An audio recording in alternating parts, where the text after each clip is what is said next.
Hello everyone and welcome to State of the Realm, your weekly Final Fantasy XIV podcast. This week, we're going to be having a very merry discussion. We're going to be talking about the E3 live letter and any other news that we've kind of gotten in the past week or so. And we are also going to be having an interview with a very merry guest. So now that I've said his name twice, we're going to introduce him second, though. Like we always do the guest last because we're rude here on State of the Realm, and I always want to introduce Slyh first. So anyway, let's do him first. Let's do the other guy who does the show. So Slyh, aka Slythefox, aka Slyh, aka Greyfox, aka Slyh, almost late to the pre-show Fox, aka you, my boy Blue. How you doing, Slyh? AKA the other guy. Yeah, the other guy. Yo, that was a great movie. You could be Will Ferrell. Come on, that was a great movie. And by great movie, I mean it was moderately entertaining at best. That's all you need. A great movie. Yeah, that's all you need to be a great movie nowadays. And of course, in case you hadn't figured it out by now, or you're just uninformed as to who our guest is, you don't get puns. Or you don't get puns. But I mean, that's whatever. What he said, the other guy said. Anyway, yeah. So our guest this week is going to be fellow YouTube content creator, creator. Yeah, he's a creamer. Yeah, that's gonna get some creegasms in the chat. I already know it, and you should be creegasming because look at his beautiful face. It's Very Merri. Hello. Hello. After all that, after the creamery. Yo. Yeah, there you go. Everyone thought I said Kramer. So apparently you just bursting into the door and saying, hey, yeah, that would be pretty accurate for a Seinfeld reference in this case. Hey, Jerry. Hey, Jerry, just listen here. Okay. He's literally been here 5 minutes and we've gotten off track at least 3 times. Welcome to State of the Off Track Realm. Thank you. There we go. All right, pleasure to be here. Let me cut the music before it plays for the next hour without me paying attention to it. So, Merri. Yes. Welcome. Thank you. It's great to be here. It's great to have you here. I need somebody else with me so I can put up with him. There we go. And he needs someone to put up with me as well. Like, to be fair, it's a two-way street. It's a two-way street. Yeah. So, as he called you in the pre-show, you're a mediator for the day. So, for today in our marriage counseling, we're going to be talking about the E3 live letter. And all of its glory. But first, we want to learn more about you, because not everybody may know who you are. We did this when we brought Ethos on for the first time, so it seems only well, if you don't, you live under a fucking rock, really. If you don't, then you need to go get some shorts, because Merri's shorts are the greatest. There we go. Too kind. Terrible. You're terrible. Terrible. Listen, don't. That was just a terrible idea, Mike. That was a terrible idea. Don't ever do that again. I'll do it all the times during this show. So, at first, so a lot of you like to debate whether or not we have show notes. The last few weeks we haven't. This week we do. In the show notes, I ask Merri to introduce himself right here at the beginning of the show. We're not going to do that. Why don't we show everyone what Merri's all about? Can I pick? Can I at least pick? Oh boy. I have picked it already. Oh, Which one? I need to know which one you picked. You didn't tell me which one you picked. One-man army. It was between that, Butts, and Edgelord. I was going to go Goonjo. No. There we go. All right, so. Or fell cleavage. Yeah, fell cleavage. Well, I mean, that's why I picked this one. I figured if we're going to get fell cleavage, we might as well get one-man army. So why don't we watch a little bit of what Merri's done on his YouTube channel, which is something that we've all found hilarious at one point or another, and on the front page of Reddit several times. Hey guys, my name is Merri, and today we're going to be learning what it takes to be a one-man army. I know some of you guys like to play DPS, some of you like to tank, and others like to heal, but sometimes you're laying in bed late at night, contemplating why you're wasting away your precious life working a dead-end 9-to-5 job only to come home and stare at pixel boobies for a couple hours a night, and you think to yourself, hey, I wish there was a job that would let me tank, DPS, and heal all at the same time. Well, guess what? Boom! Warrior bitches, it's the holy trifecta, or as I like to call it, the trifecta, because you're going to be fucking shit up as a one-man army. Look at this shit. Tanking, bam, vengeance, 30% damage reduction. On top of that, it's an offensive cooldown, right? Like you pop this and your enemies fucking hit you, you just turn around, you slap them in the face and you tell them to sit down. Foresight? Sure, why not? I mean, it'll give you a defensive boost equivalent to wearing a paper bag on your head, but it looks pretty fucking sweet, so that's cool. Now, as I mentioned earlier, you're also a DPS job. Look at this right here. Bam! 500 potency, motherfucking Felcleave. This shit is your bread and butter, right? Except instead of bread, it's an axe, and the butter is the blood of your enemies. Now, unfortunately, Square Enix made it where we have to use other abilities in order to use Felcleave to begin with, so you're gonna have to keep shit like Heavy Swing and Maim on your hotbar. You know, it's unfortunate, but it is what it is, so we just kind of deal with it. Some abilities we have are really pointless, like Storm's Eye, more like Storm's, well, why is this even on my hotbar? I know, some of you are going, "Oh, Merri, you dumb fuck. Storm's Eye gives 10% slashing resistance down." Wrong. It gives you a 10% getting carried debuff. Warriors don't need artificial damage inflation to fucking be badass. Get that shit off your hotbar.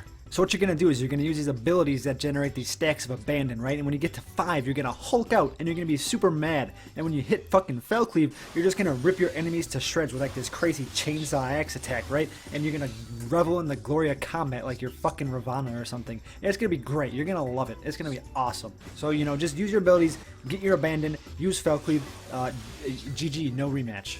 Now let's talk about healing for a little bit. I'm sure some of you are scratching your head going, "Merri, Warrior doesn't fucking heal. It's not a healer. How are you going to survive to do all this badass shit?" Check this out. Bam! Inner Beast. Heals you for 100% of the damage dealt. And you're so fucking strong that it just heals you for like all your HP. You know, get wrecked, right? You just fucking spam that. Boom, HP. Second Wind, you know, that's a pugilist ability. Fuck them. That's our ability now. We use it. You know, bam. Instant HP. Equilibrium? Hell yeah, look at that. It's like a fucking full heal. It's like 1200 potency cure. White mages don't even have that shit.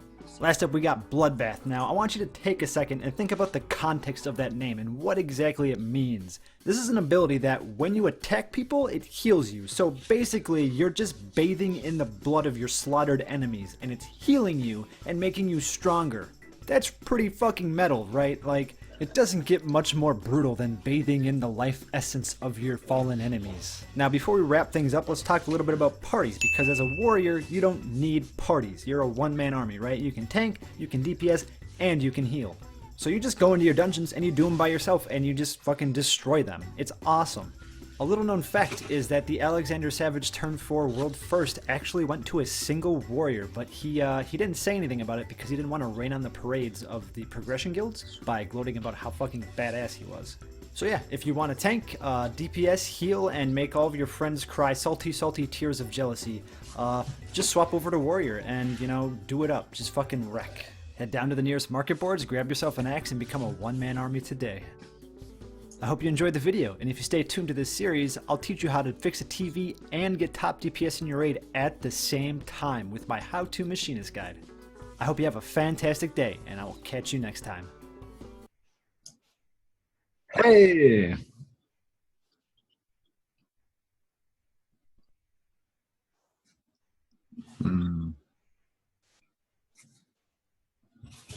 Oh God. I mean, I kind of knew that you were going to pick one, but I didn't know which one you were picking. Incident, by the way. Days out, incident 0.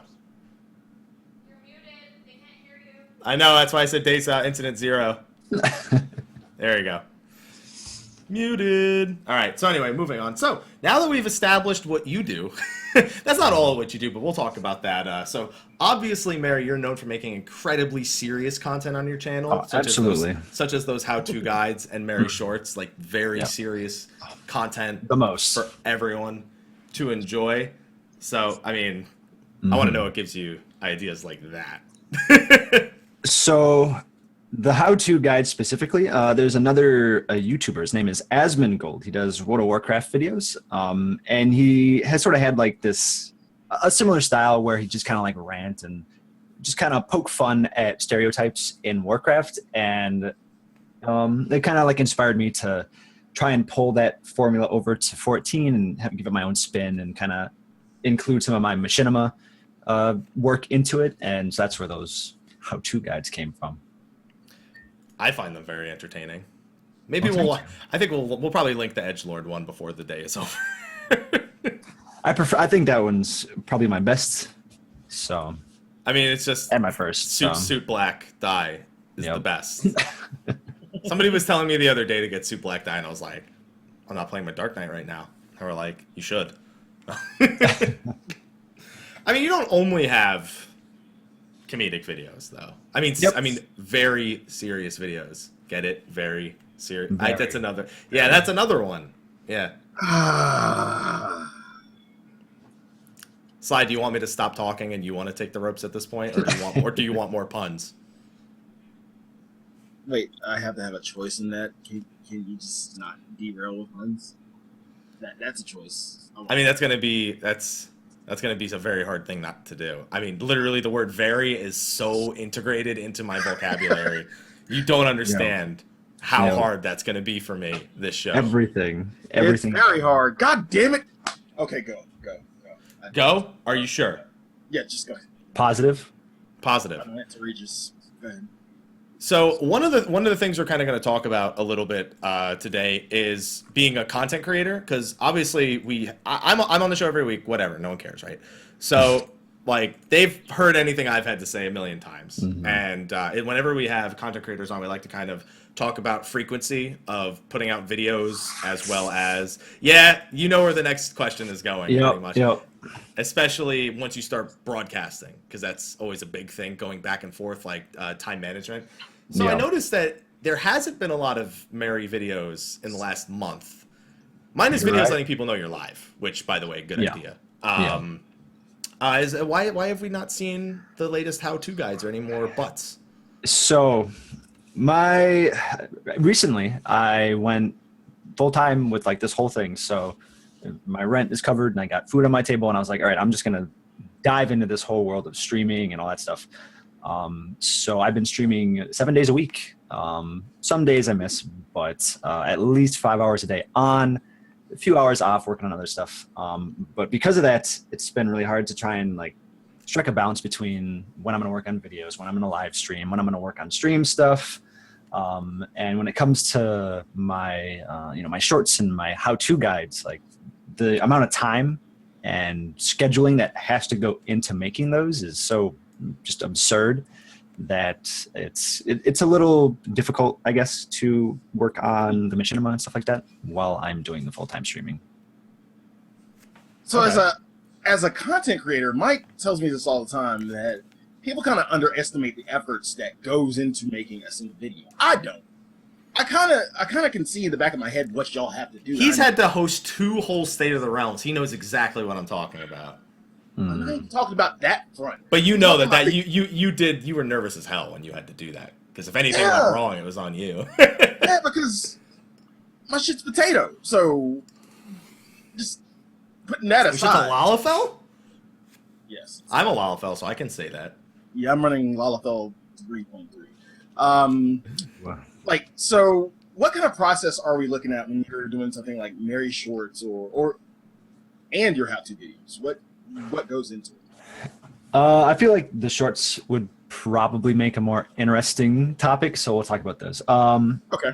Basically, so let's say I want to do a short. Generally, most of my shorts are kind of like just off the cuff. Like I'll be doing something and I'll have an idea. For example, my Descenting episode of Merri Shorts. Descenting had come out and I was leveling Culinarian. And I had just a ton of sand in my inventory. And I cracked a joke to a friend like, man, I got the goddamn Sahara Desert in my inventory right now. And eventually I was like, that would be a good idea for a short. And so I started writing a script, and that takes, a good bit of time because I want to make sure the jokes work, and I got to figure out, okay, what shots am I going to have in the short? How am I going to do them? What emotes? What locations? All that stuff. Am I going to need other people? And then so once I have the script done, I get to filming, and that's honestly the worst part, because one, I have to schedule other people if like other people are going to join in, and then I have to sit there and like coach them like, okay, I need you to make these macros so we can like sync up limb syncing, and so we can get your emotes, synced up with the voice and all that. It's just a whole bunch of like planning. And so sometimes it takes multiple takes. And the worst thing is if it's an outdoor shot, I like consistency in my videos. So if the weather changes and it's like, oh, it was sunny and all of a sudden it's a sudden downpour, completely ruins the shot, and I have to wait for weather to roll back around again. Do you ever have to go to the little weather take? Yes. Just kind of Yes, I do. And it's like, okay, we're going to meet back up in 45 minutes when the weather changes to this. So it can be a really time-consuming process. And sometimes, like, I'll film all my shots and I get to editing and I realize this shot doesn't work. And it's like, now I got to reshoot that entire scene or, you know, find something else. So it's a really in-depth process. And you said you get other people to come in. Yeah. Are they FC mates, static mates? Yeah, friends, roommates, even all three of my roommates all play Final Fantasy 14. So Nice. sometimes I'll get them to help. Is that your fault, or did they get you? Did one of them get you into it? I actually moved in with them because I met them through Final Fantasy 14. Wow. So Some next Final level Fantasy friendship. 14 house. Wow. yep. Now you just Pretty need to cool. make sure you never raid with any of them, because that situation's going to crumble in a heartbeat. We did for a little bit, and then we realized. Yeah, you let's get not do kicked this. out the raid and get kicked out the house. God damn. I'm sorry, but we're replacing you in the raid. Okay, cool. I'll just And find a in new real group. life. Yeah, we're gonna in real need life. we're gonna need you to move out also. Oh man. So what kind of time frame are we talking about here? Like, what is the average number of hours that goes into making a machinima for Final Fantasy 14? So I'd say, let's say it's a 3-minute machinima. 3 minutes. That is probably on the upper side of 40 or 50 hours, maybe. Like Are we talking about total work hours, or are we talking about from concept to finish? I'd say from concept to finish. So time included, Okay. like writing the scripts and all that stuff. Actual, like from filming, editing, doing voiceovers and all that to finish, maybe 20, 25 hours. Okay. You still seems- good though, because But I spent a lot of time on the scripts because I want them to, Because they need to actually be funny. you know, And not like my poor attempt at funny, which makes Sly do face palms over and over again. And everyone else. I mean, everyone does it. I want people to be uncomfortable, you know. And so I feel like I achieve that fairly frequently. Even without trying, I'm a natural. Sly, would you like to add something here? See, I'm a natural. Sly is living proof. I think he's alive. He doesn't look like he wants to be right now. pretty much. Are there any videos you're working on right now? Where's How To Paladin? ooh, How To Paladin is in the works right now, actually. Oh yeah, Yep. you got any And- sort of where we're at on that one? Out of the process you just gave us. Can we get a date? Can we get a date? Can we get If you, the say, hot if you say please look forward to it, that's it. The show's over. Before FanFest. Okay. Okay, all right. We'll take that. We'll take that. Yeah, that's now, that's a wide range. Yeah. Before FanFest and I don't know if so I hate giving like concrete dates because sometimes things just take a little bit longer. I know. I've done it a million times. Ballpark, I'm hoping to have it out either next month or August. Okay. Summer. Yeah. Summer's a fair thing to say. Summer, you can stretch summer all the way into October if you have an Indian summer. You know what that is, right, Sly? You're giving me that. That's an actual term. Do you understand that's a real term, right? When your summer stretches like 6 months out of the year, not because of the world, just it's hot unexplainably for like 6 months out of the year. Thank you for explaining that, Mike. Well, in New Jersey one year it was like 90 degrees in October, so we called it Indian summer. Why are you giving me that face? It's a thing. So, like, quick side note. You spoke FanFest. Will you be going to FanFest? Yes. Good. Gonna be there. Now I'll step the question Mike asked just a minute ago. What are your current goals? Now, like Mike said, you've been streaming a lot more, so that's kind of your thing right now. So where are you looking next? What are you looking to do next? Honestly, so streaming on Twitch kind of started out as something like, this is kind of fun, I'm going to do it. And I had still been planning on like just doing my YouTube stuff. And very quickly I realized just how incredible it is. Like it's been the most rewarding experience I've ever had in my life, honestly. Like watching my community grow and making all these awesome friends and meeting people like you two and everybody, and especially in the Final Fantasy 14 community, everybody's so friendly and just like connected and supportive of each other. And it's so cool to be a part of that. And I love every single day, I go to stream. I'm excited. I'm like, yes, I can't wait to stream. And when I miss a stream, I'm actually sad. and I want to keep growing as a broadcaster and growing my stream, and that is my primary focus right now. That's a good focus to have. That is a good focus to have. And in terms of your planning, I know you said you were planning on doing Paladin next. Is there a certain kind of schedule you have for this? Are you already thinking about what's after Paladin? I am. In fact, you want to know what I'm thinking? What are you thinking?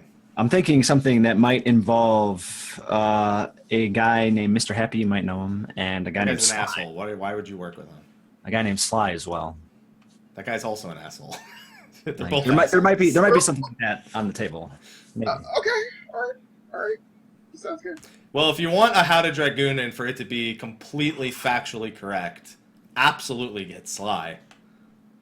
Pretty much. I'll show you how to elusive jump into shit that you know. Oh yeah. And absolutely survive. Show you. And survive. He'll show you how to run in the correct direction with a random hysteria and live somehow. And live. and then win the roll on the pony, right? Yeah. I can't show you how to do that. No, fuck that. No. Slyh never gets his loot. Period. I don't think I've ever tuned into Slyh stream and he beat something and he's gone, wow, I needed that. No, except for turn 13. Except for turn 13.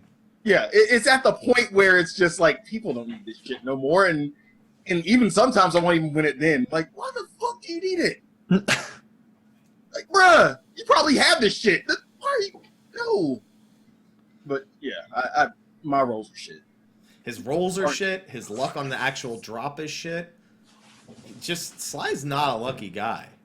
I know that feeling sometimes. Hopefully that doesn't come through in the video. Actually, hopefully it does. But yeah, hopefully maybe. That would be great. Roll a 35 and someone next to you rolls a fucking 36.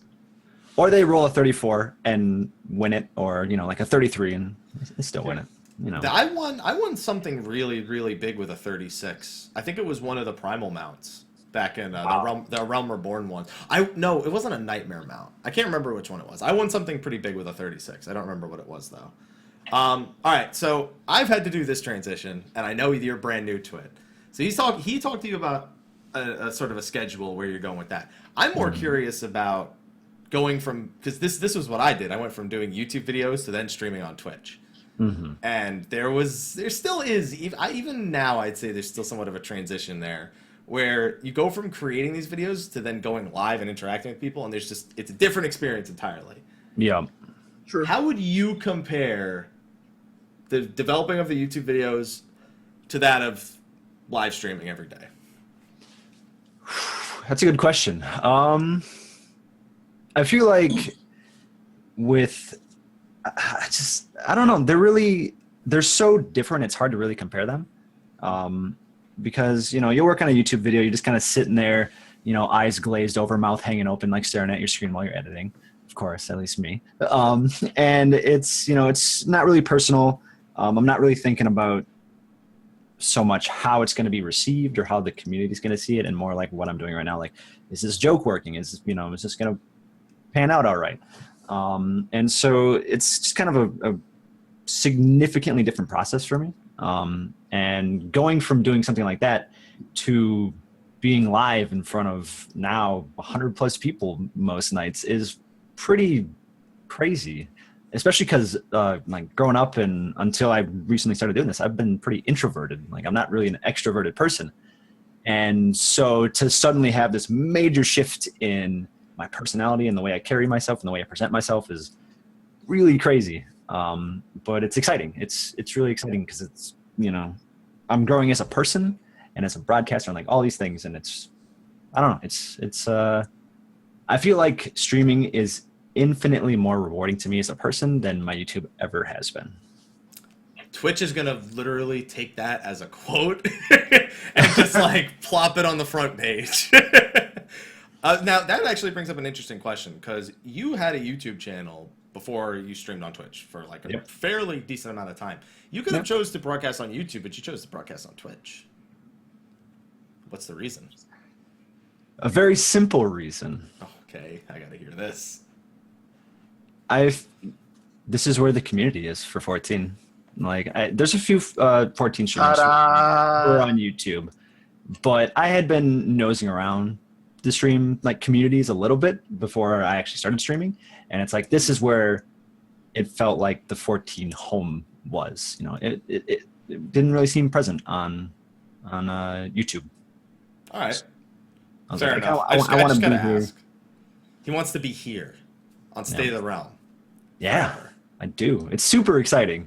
It's unreal. It's a good place to be. I can't wait because every week that Ethis is on, they go, when is Ethis going to be a permanent host? I can't wait to read the comment section this time. Because when is Barry going to be a permanent host? When is Slyh going to be a permanent host? Actually, no, they ask when Slyh's going to get kicked off, but that's fine. That's because whenever Slyh doesn't agree with me, people hate him. It's all right. I don't hate you for that, Slyh. That's why I like having you on the show. You don't just let me have my way. Giggity. There we go. All right. But how about we switch gears? Okay, so I was like, don't talk about me getting kicked off. Yeah. So we've gotten to know you as a content creator. Let's switch to the 14 side of things. 3.3 is out. How are you enjoying 3.3? I am having a lot of fun. So I used to be a Savage Raider. Back in ARR, I did all of Savage Coil, all 4 turns. I was into raiding. You had a group. Yep. Oh yeah. Okay. And it was fun. Like I love doing it. I love raiding. But when we got into Heaven's Ward, I wasn't a huge fan of Gordius. Yeah. And I kind of just pulled out of raiding there, and I have not raided since. Really, in fact, just like 2 days ago, I beat Sephiroth Extreme for the first time. Yeah, I didn't really touch primals or extremes or anything. I went full casual. I was a Savage Raider in casual clothing, literally. Savage Raider in casual clothing. We have emotes for that, which I'm sure people would be. If you would, those of you would please roll it out. Wink. World first in casual clothing. There you go. But yeah, so I've really been enjoying 3.3 in regards to the fact that they're finally starting to add some meat to the game that isn't Endgame. Like Aquapolis, I feel, is a really, really good step in the right direction for easily digestible content. You can just do few maps a day. It's fun. You have that rush of like, are we going to make it to room 7? Have not made it to 7. Nope, you're not going to make it to 7. So, or you could pull a happy and just pick the left door fucking every time. Beyonce showed me the way. Beyonce told us which way to go. To the left, and you get to the 7th floor every time. Yeah, or you can slide to the left. There's a reason why I asked you to slide to the left first. Yeah. All right. Just praise Beyonce. So you haven't made it. How far have you made it? Because you did viewer. I see you do viewer runs pretty often. Yep. 6. Constantly. Well, I don't know. I'd rather get to 6 constantly than get to 7 occasionally. Because 6, other than the orchestrion rolls, the 6th floor pretty much has everything except for the grade 5 stuff, unless you get Argus or the orchestrion rolls. Mm-hmm. So, I don't know. That's pretty good. When are you going to get to the 7th? Come on. I don't know. If we're talking like my maps, 90% of the time, just I don't participate in the 7th floor. Yeah, like that'd be fantastic. My maps barely get portals, and when I do, 50% of the time I fail on the first gate. I have not been past the 3rd room on any of my maps. Damn, that sucks. I've been to the 7th. I've been to the 7th. That's actually mine too. I'm like the map I have is on sheet fucking bastard. Yeah, I didn't get past 3rd floor. I mean 3rd room. Damn, I've been to the 7th floor 5 times now. 2 of them have been my map. Yeah, I've been to the 7th floor. It was on somebody else's map. Oh, okay. See, he's legit never been there. Period. Never been to the 7th floor. Not just on his match, just never. That's some crazy. I mean, in all honesty, though, it was calculated out. It's a 1 in 128%. At this point, I'm convinced it's 50-50. It's not like there's a 100% door and there's a 50% door, because you've seen the glowing door that says, "Hey, dumbass, this way." Just come on over. Yeah. Did you know that door can give you the disco troll? Yup. Yep, exactly. I did see that. That's why I'm convinced it's 50-50, like, regardless. Like, if it was more than that, I think more people would make it to the 7th floor. It's just if you do it so many maps, it's 50-50. Eventually, you're going to make it. You know what I mean? All right, but I want to ask both of you. Have y'all heard any conspiracy theories? Yes! There's so many conspiracy theories about Absolutely. the Aquapolis. What are they? Go through them. What? I haven't heard any. So I've heard that there's a secret third troll where the gate shuts and the alarms play and it fades to black and you get teleported, but instead of being teleported out of the dungeon, it teleports you into the next room. That would be so great. I would love that. I've been hearing that's real. I don't know. I haven't seen anything. That would be the single greatest thing of all time. Yeah, I never thought I'd say this. I want them to add more trolls to the Aquapolis. I want it. No. Yes. I want to open the chest and it try and What, it tell. what and it, more do you need than disco lights? Disco lights is the troll. That's the only troll I need is disco lights. I want to see you go up to a door, right? And it opens and you go into the next room and you click open the chest and then it tries to kick you out. So a trap chest is what you're saying. Pretty much. But I want it to be like that's part of the process where it's like you get to the next floor and you're there. But when you open the chest, you found out you picked the wrong door before and it was just giving you false hope.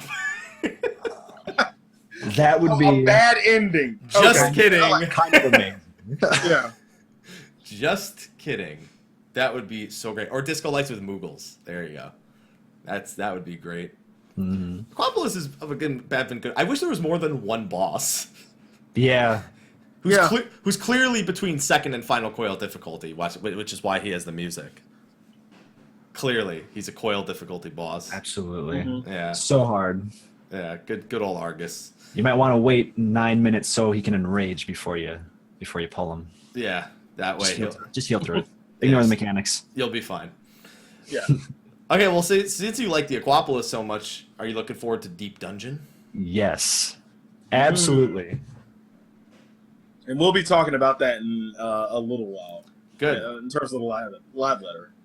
Yeah, I mean, we have some other things to cover in the live letter, but we might as well take that segue and talk a little bit about the live letter, which we're basically just using the notes that I took for like the other day, and we're just going over them. We'll probably skip past a few things because there's a few things in here that I think matter for Merri that may not matter for you and me, though, Sly, such as the sleeping poses. Because you think about Merri, he always sleeps in the same position. What if you one day just looked at his video and he was in a different position? How would you feel about your life? Everything you've known would just be turned upside down. Or to its side slightly. Yep. Yeah. Or on your stomach, Yeah, whatever. there's quite a few different ways to sleep. Hmm. Yeah. So, Yoshi P let us know before he even started the live letter that he has jet lag, which is understandable. The man travels a lot. I don't think his body is at any point in his life knows what time zone it's in. Oh, no. Okay. By FanFest, he'll know. First night of FanFest, which is the night before pre-registration, he's going to get so drunk. No. No, he will. No, that's the man needs a drink. The man needs a drink. The He's man like, drinks plenty, trust me. I'd buy him a beer or 5. Foxconn tweeted out a picture of a steak on Tuesday, and it's funny because he does that. He doesn't do that every week. But Mel was in the same restaurant as him when he tweeted out the picture of that steak. It was a Fleming's. It was a Fleming's. Speaking of which, we've got beer for the show, apparently. Show the brand. There we go. So Sly wants to have a beer. We're going to have a beer right now. It's Ballast Point. See, Yes. all three of us you got have Ballast beers. Point? Yes, Ballast Point. Bruh. There we go. I got Sierra Nevada. This is Cheers. this is for you, Cheers. Yoshi P. Have a drink. Have a drink. Cheers. Mm. Cheers from all three of us. There you go. Perfect. Okay. Woo! So, on that note, his shirt was also red, by the way. So Red Mage confirmed, right? It's the Warrior shirt.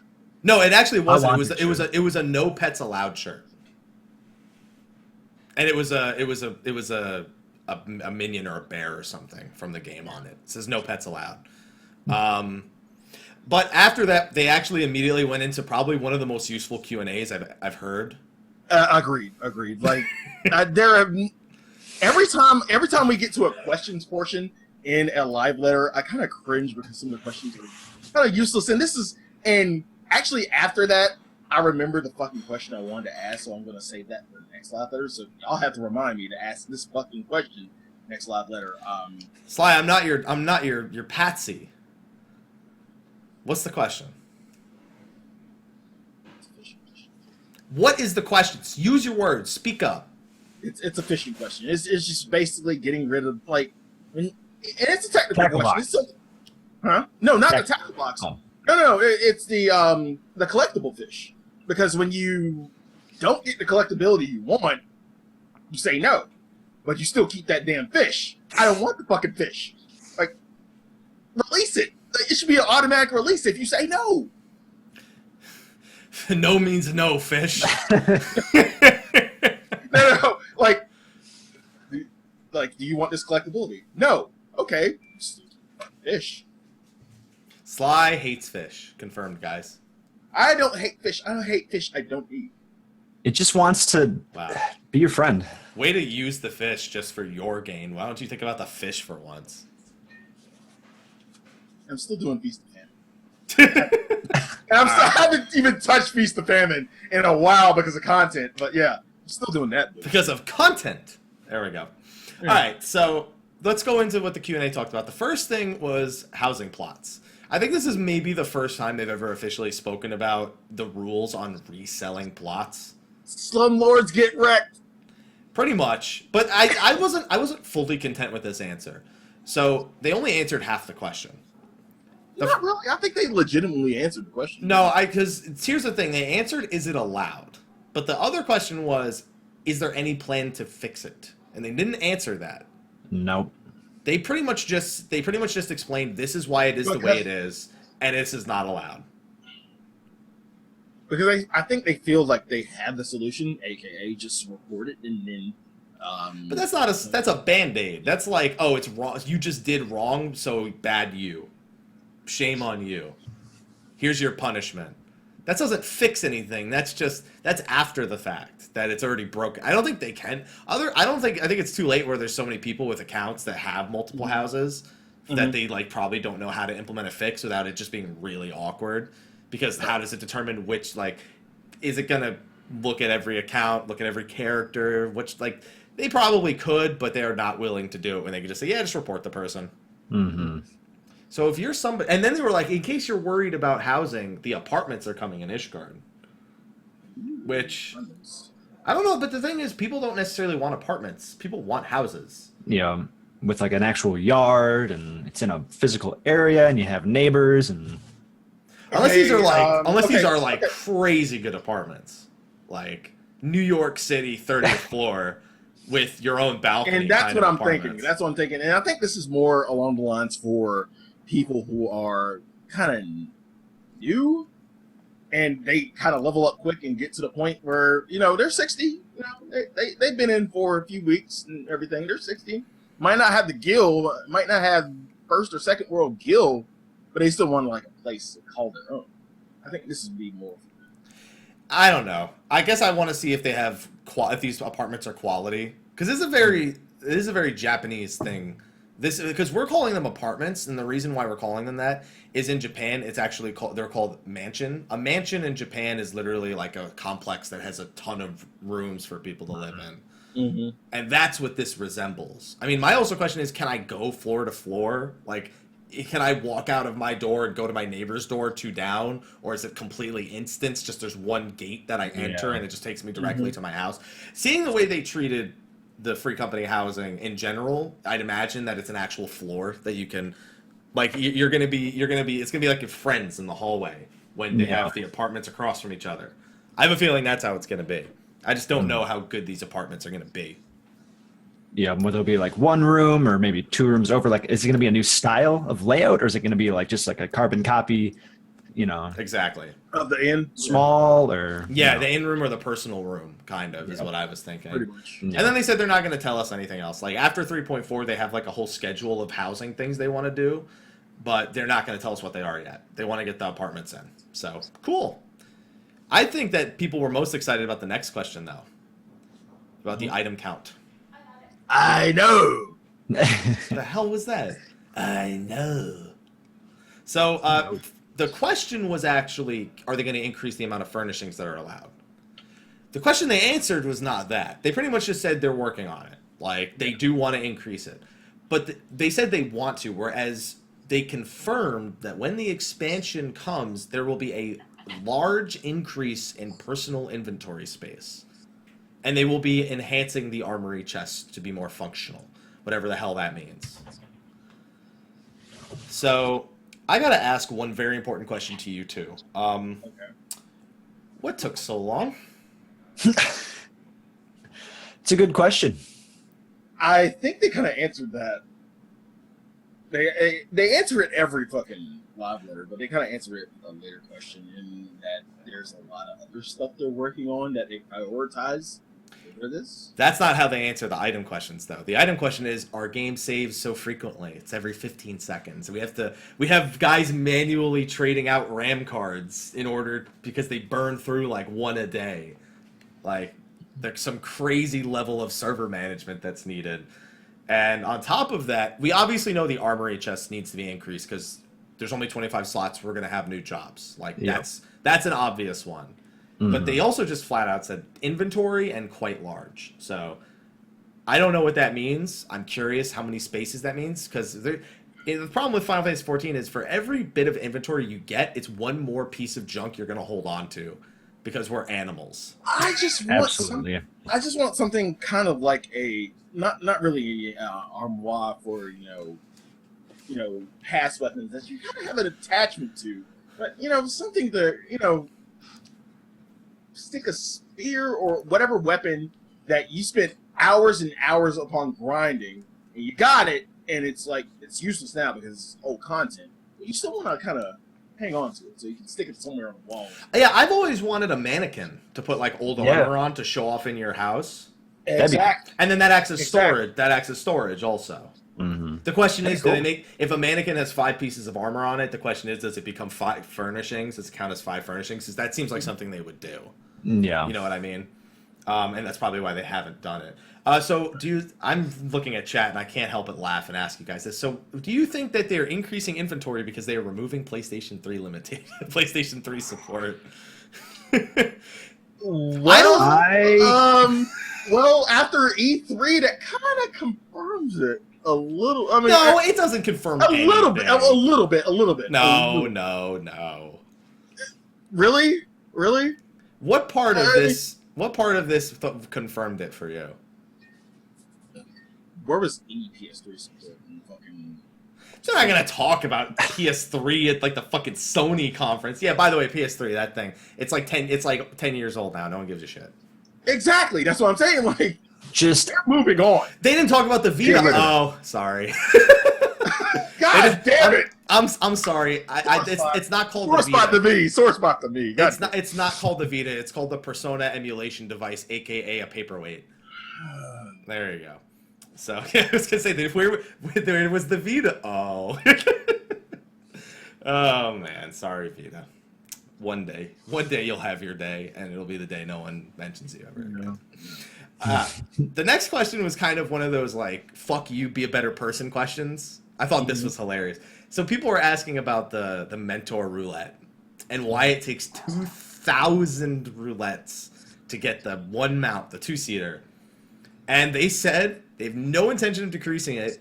They don't want people to only do the mentor roulette for the mount. They want people to do the mentor roulette to be a good person and get the mount as a reward. They see it more as an incentive to teach. The thing is, that's great. I'm a nice guy. The only reason I don't mentor is because I don't want people walking up to me and going, senpai, senpai, senpai. And because I ain't got time for extreme primals, like, all the time. Which is what you get thrown into in the mentor roulette. Yeah. Yeah. Still doesn't help the fact that it, like, mentor roulette is completely broken in the West.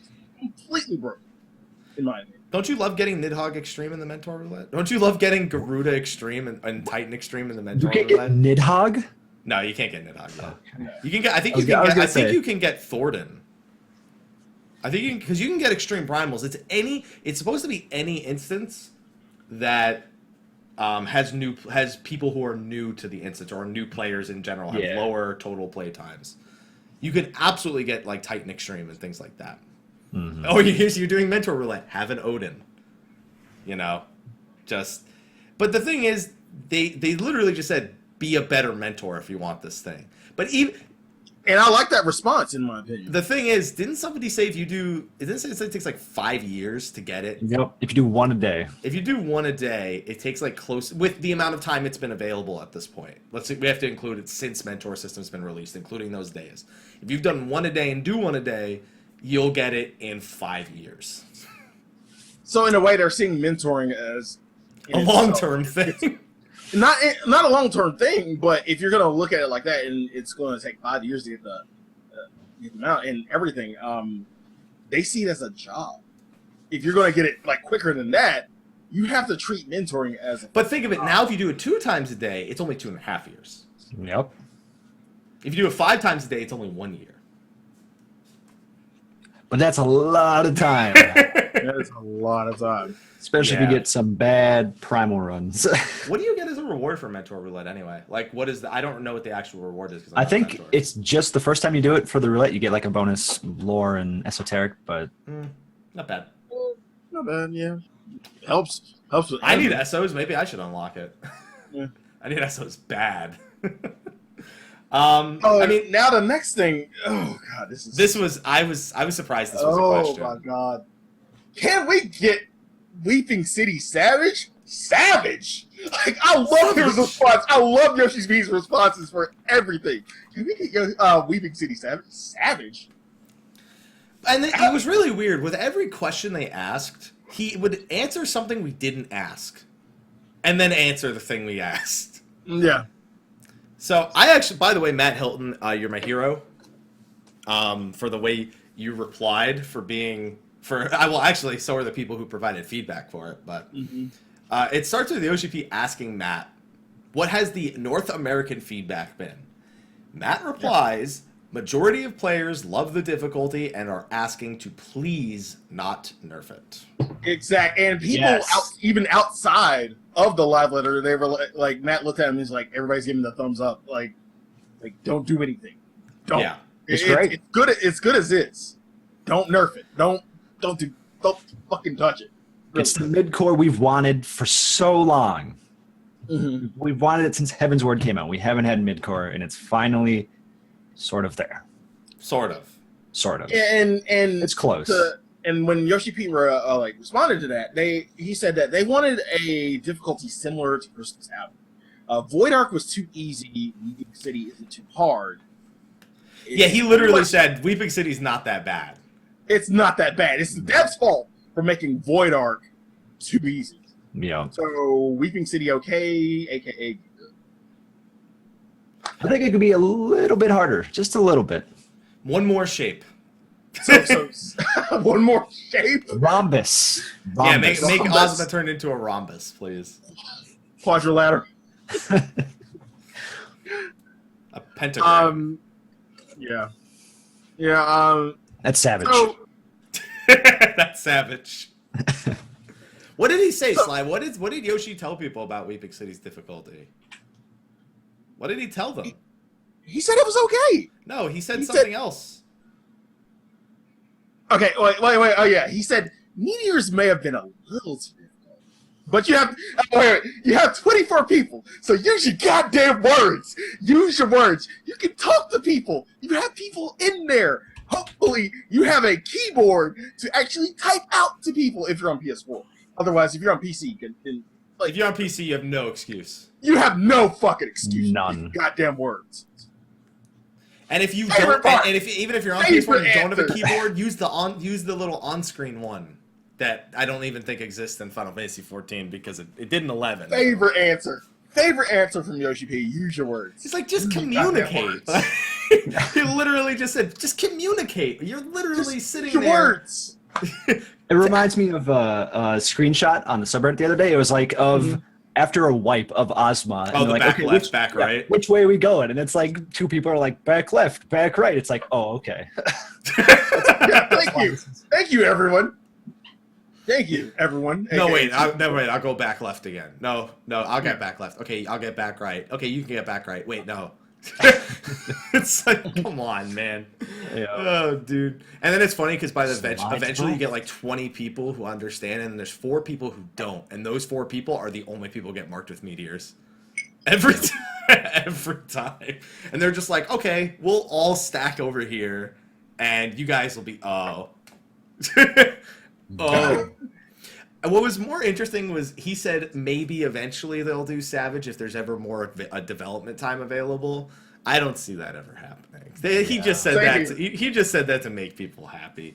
People complain enough as it is that they can't get 8 people together that are competent to do content. You're telling me that there's going to be 20. You're going to find 23 other people for a group for Weeping City Savage. You're a liar. Unless your free company already has 24 people they're doing it with, you're a liar. And I guarantee you that even if you do have 24 people you're doing it with, by the time you get through the first boss, you're going to hate at least 6 of them. Yeah. Now, okay, I have a question to pose to both of you because I have a friend. You do? Really? Impressive. Yes. Anyway, so he can't get it. He's a summoner. Can't get his best in slot, so the next best thing is the Boon City chess piece. He has to consistently do it. He chose to consistently do this bullshit 31 times. I know. Yeah, I was listening to your stream yesterday, and I heard this. He's been in there. He's done nothing but Weeping City this entire week. I heard that. I heard that conversation. That sounds like a nightmare. Okay. So, okay, yeah. So he's pretty much insane, right? Mhm. Yeah, absolutely. Okay. All right. Even for legitimate reasons, he's pretty much insane. Yeah. Okay. I completely agree. I don't know why anybody would put themselves through so much suffering. You know what happened? You know what I do? Okay, go ahead. You know what I do? What I do is I look for loot that I can settle for on the first 3 bosses. Even if it's not what I want. It's like I settle for it. If I see nothing I need on anything that drops on the last boss and hope I win. Mm-hmm. That way I can't be like, oh man, what a bad decision. I'll be like, that's what I won.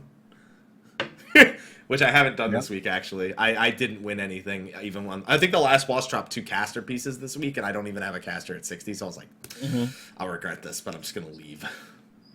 I'll just leave. All right.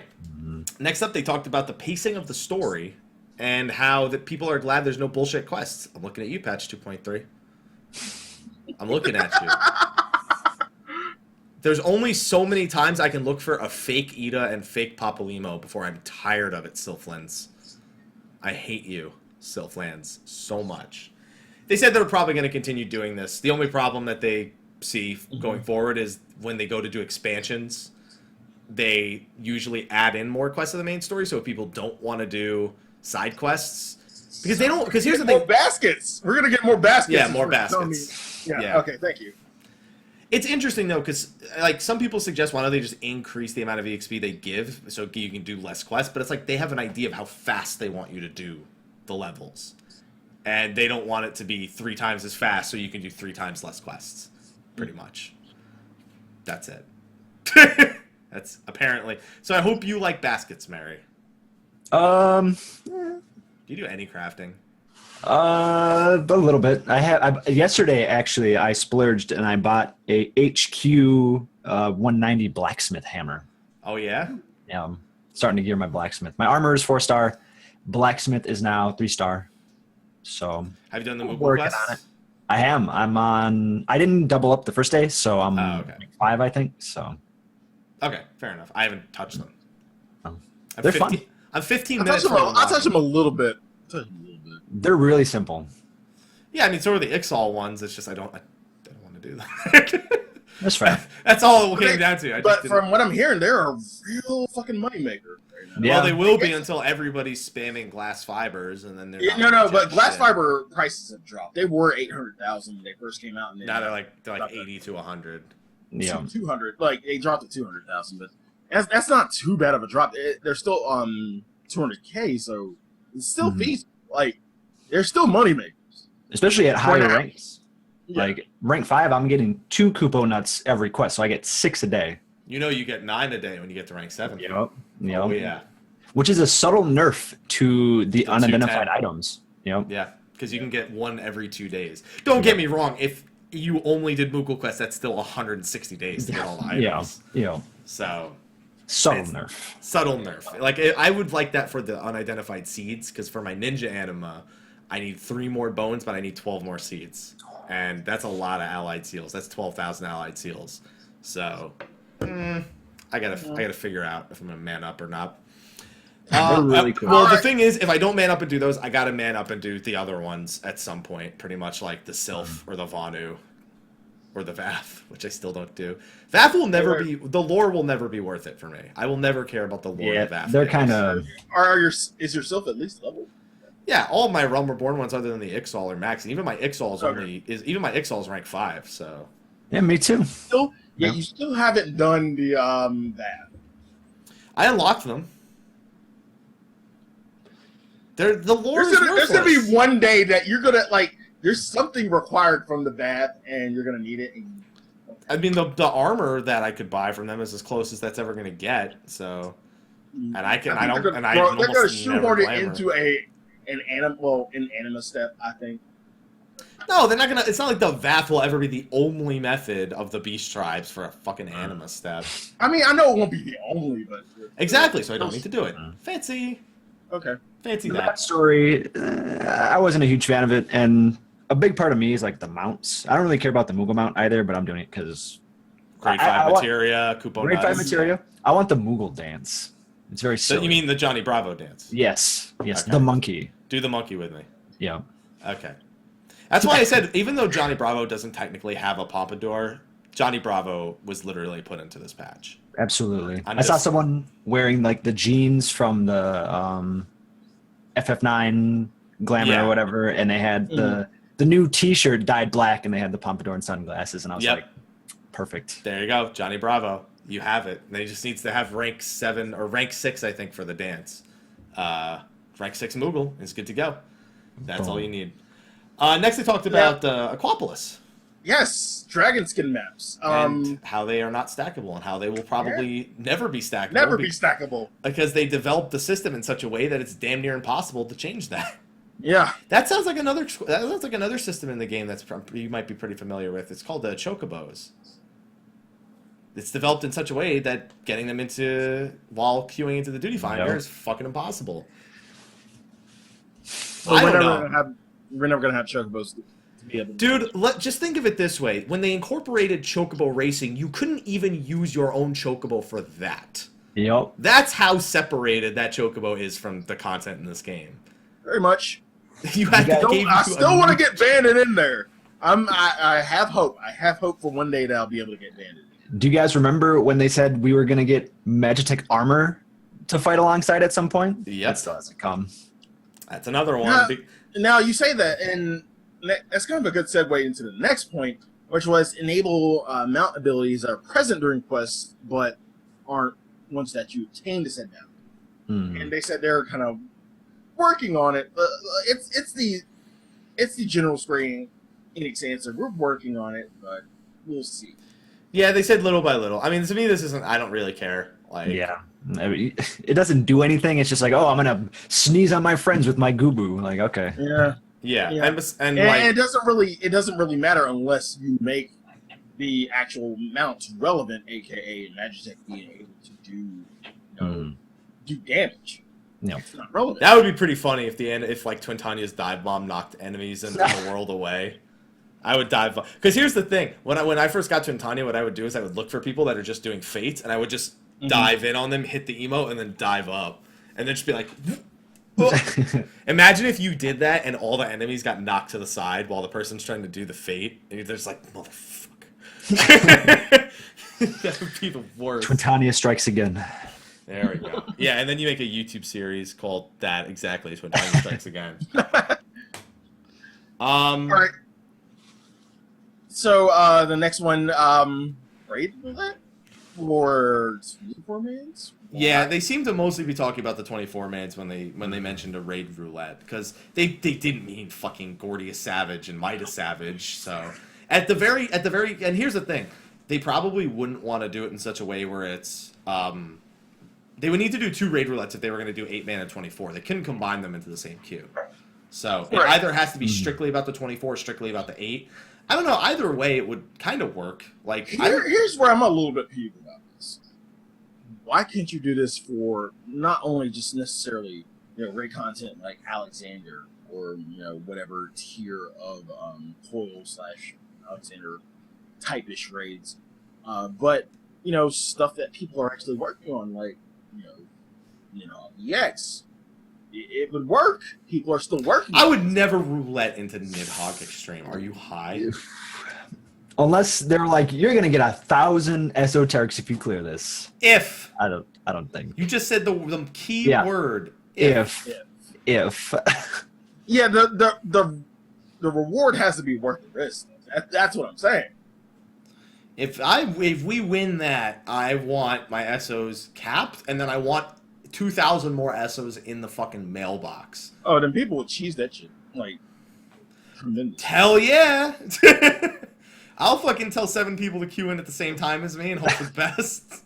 Mm-hmm. because if that doesn't happen, we're all it's gonna be bad. Yeah. My one experience with Nidhogg Extreme, or my 2 experiences, were near patch day, and people literally, like, at least 4 or 5 people would die to the initial sweeps. Yeah. That would be all of the time in that roulette. Yeah, that was yeah, that's not good. That's not in any way, shape, or form a good thing. But they said they're actually in the process. They were in the process of talking about it as is, just because it helps get people back into like Gordius and Midas again, and back into the old 24-mans a little bit more. So it is a good idea. Raid roulette 8 and raid roulette 24. I would use it. I don't see a reason why it couldn't exist. People have wanted it long enough. That's not hard content. So, or even separating them, like having a Coil one and having a Alexander one. Yeah. And Coil's, the problem is, like, if you start sending people back to Coil, it gets a little bit iffy on if it's a good idea. Just because the question is it like an unsynced roulette just for people to see it? Is it a level 50 roulette where people are going to need to know what to do? Yeah, true. It gets a little bit iffy. But even still, at least for Alexander, normal, and the 24, it's... Oh, yeah, absolutely normal. And then we have a few questions here. This is kind of where some of the questions were... They were far more... I'm going to say that they were targeted questions. Not that they were bad questions. They were targeted towards a specific audience. I feel like this next one was kind of a little bit targeted to me because I gotta make something in my house. So would it be possible to add a stage furnishing inside homes? Right. I know you have a script club, but yeah. I need to make the stage for the script club because I has been asking for the script club. The script club is still happening. They address this. This is what this is addressing. I need a stage for the scripters. I feel like it's kind of already there to an extent. Like, you can make a stage, and they added those new like spotlights in the most recent patch. You can get like the focused lighting. So yeah, like that kind of is sort of in that vein. I've been to a fashion show on, I think it was Sargatanis, and that was fun. So, and they made their own stage. It looked great.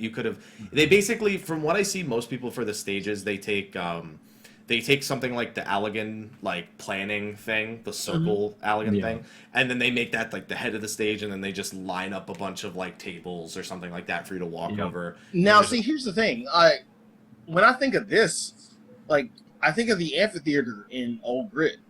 And I'm saying, why can't they employ this, employ this into the housing wards and pretty much, I would say, every ward? Would it be that difficult to employ just a ward area? I mean, a stage area of, like, in every ward for events and things like where that. Where people can almost like the where you get married, sort of like you rent it out in the time slot, and this is where when you can hold your event. Well, I wouldn't even say. Well, yeah. No, obviously not like now that you say that, not yeah, like you go to I the would actually agree with that. not like you need to go to the mod station for this thing. That's not what we're saying. But we're saying sort of like you know, you have to schedule eternal bonding. You could schedule, hey, we get the main stage. But I mean, some people want to hold it in their house. They want they want to have a reason to use their house. That's another thing though you have to consider. I mean, you have to But when you talk about a server wide event, like it would be easier to use it at. It would, but even an event is server wide. I mean, nobody fucking. That's not like the whole server ever goes. Mm. No, I understand, but there might be a little more. Sorry, go ahead. Go ahead. There might be a little more incentive to like for the community if it was something outside, because housing has a cap too. Like you can only have 100+ people in there, and if it was something like an outdoor venue, could bring more people, and it might incentivize. But they'd probably incorporate some sort of limit even onto this outside venue. Yeah. Like it wouldn't be unlimited. It never is. But, I mean, but is the amphitheater in Old Grid limited? That's what I'm talking about. No, I mean, but Old Grid as a zone is limited. Every zone in the game has a limited number of people before. I mean, you remember Odin crashing the servers and S-Regs crashing the servers. Yep. Yeah. So enough of anything in any place, and eventually it just doesn't allow you in. But as you said, when we talk about these events, it's not going to be the entire server. But when you want to play and stuff like this, and you have a bunch of people who are expected to be there, yeah, something like this would work. Where it's not the entire server, but maybe on a good day, 50 people or something like that. AKA the day that Yoshi P comes to your server, he just stands on stage. Yeah. Stand beneath me. Oh man. Yeah. And then this one was terrifying for them to ask. Is it possible to add a role-playing status so people who are currently role-playing? We're looking at you, Belmont. And Gilgamesh. My home server. And Gilgamesh. My home server. The last thing I need is to. We're looking at you. I've turned a wrong corner more than my fair share of times in Gilgamesh.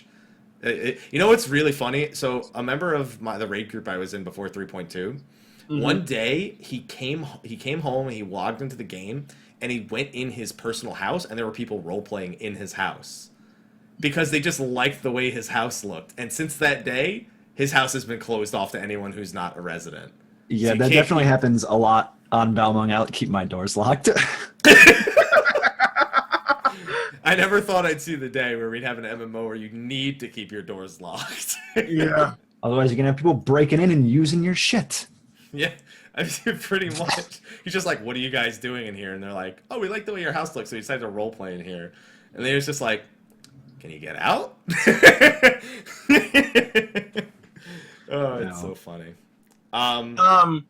Yeah, the next thing, MGP in the Gold Saucer, aka events, kind of like Make It Rain, setting events to kind of rotate to where we could potentially gain more MGP on a consistent basis, and I think this is a good idea. I'm back up to 60,000 already, man. I already bought my Fenrir mount. I'm good to go. I got Fenrir, I got the turtle, and I'm already up to like 300k again. Yeah. Hooray! See, it's like just we're lazy doesn't mean we have to suffer. I'm kind of working my way towards. Yeah, I'm sure you are. I already have my turtle. That was the main thing I wanted to get. Like The eyesore. Yeah, I was gonna say, Mary, shouldn't you The eyesore? know? Shouldn't you know about going into other people's houses and role playing in there, looking at you butts video? Who are these people in our house? That was. I mean, inspired. that joke was born of Balmung. stuff like that happening. Yeah. Also, that was my character. I was an Aura in that video. Yeah, a lot of people was Race wondering swaps. where you were. Yeah. Like, where is Mary's Yeah. character? Now I'm a Hure. She's not a Mithra.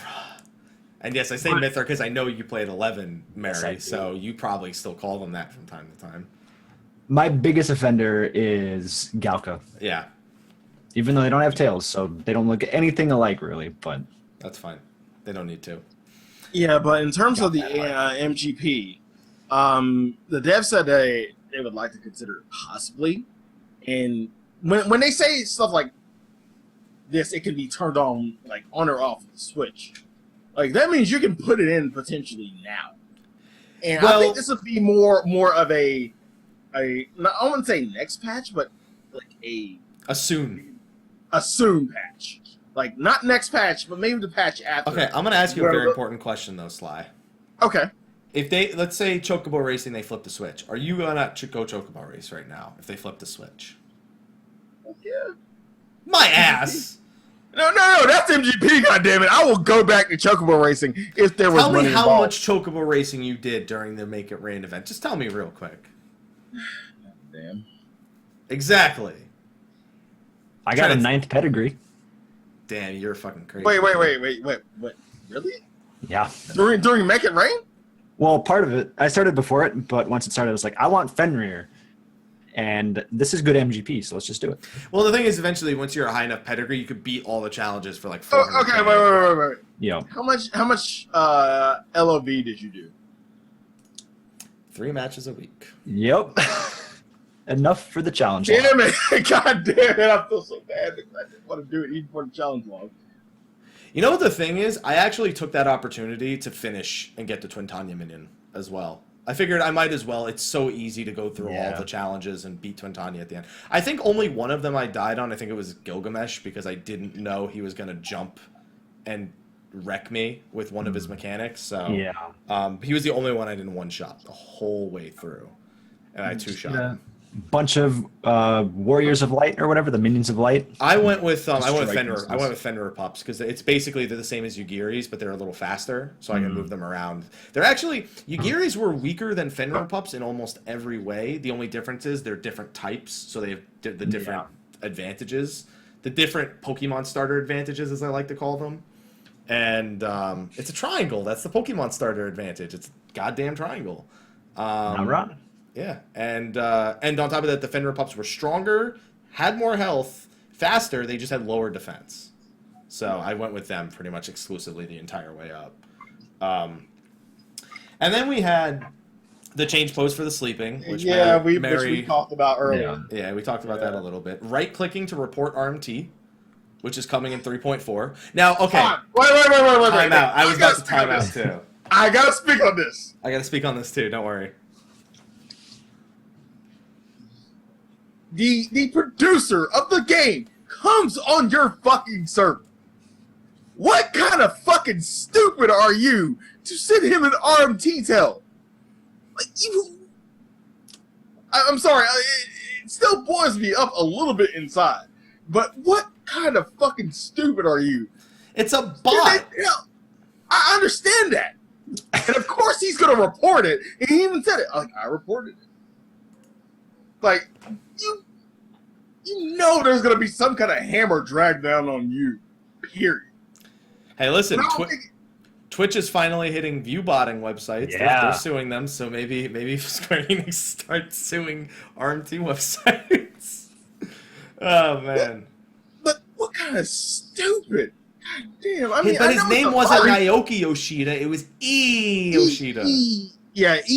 Maybe they had Naoki Yoshida in the filter, and they were like, let's fool these motherfuckers. I'm going Yoshida. Anybody could be named E. Here's the thing, though. Here's the thing.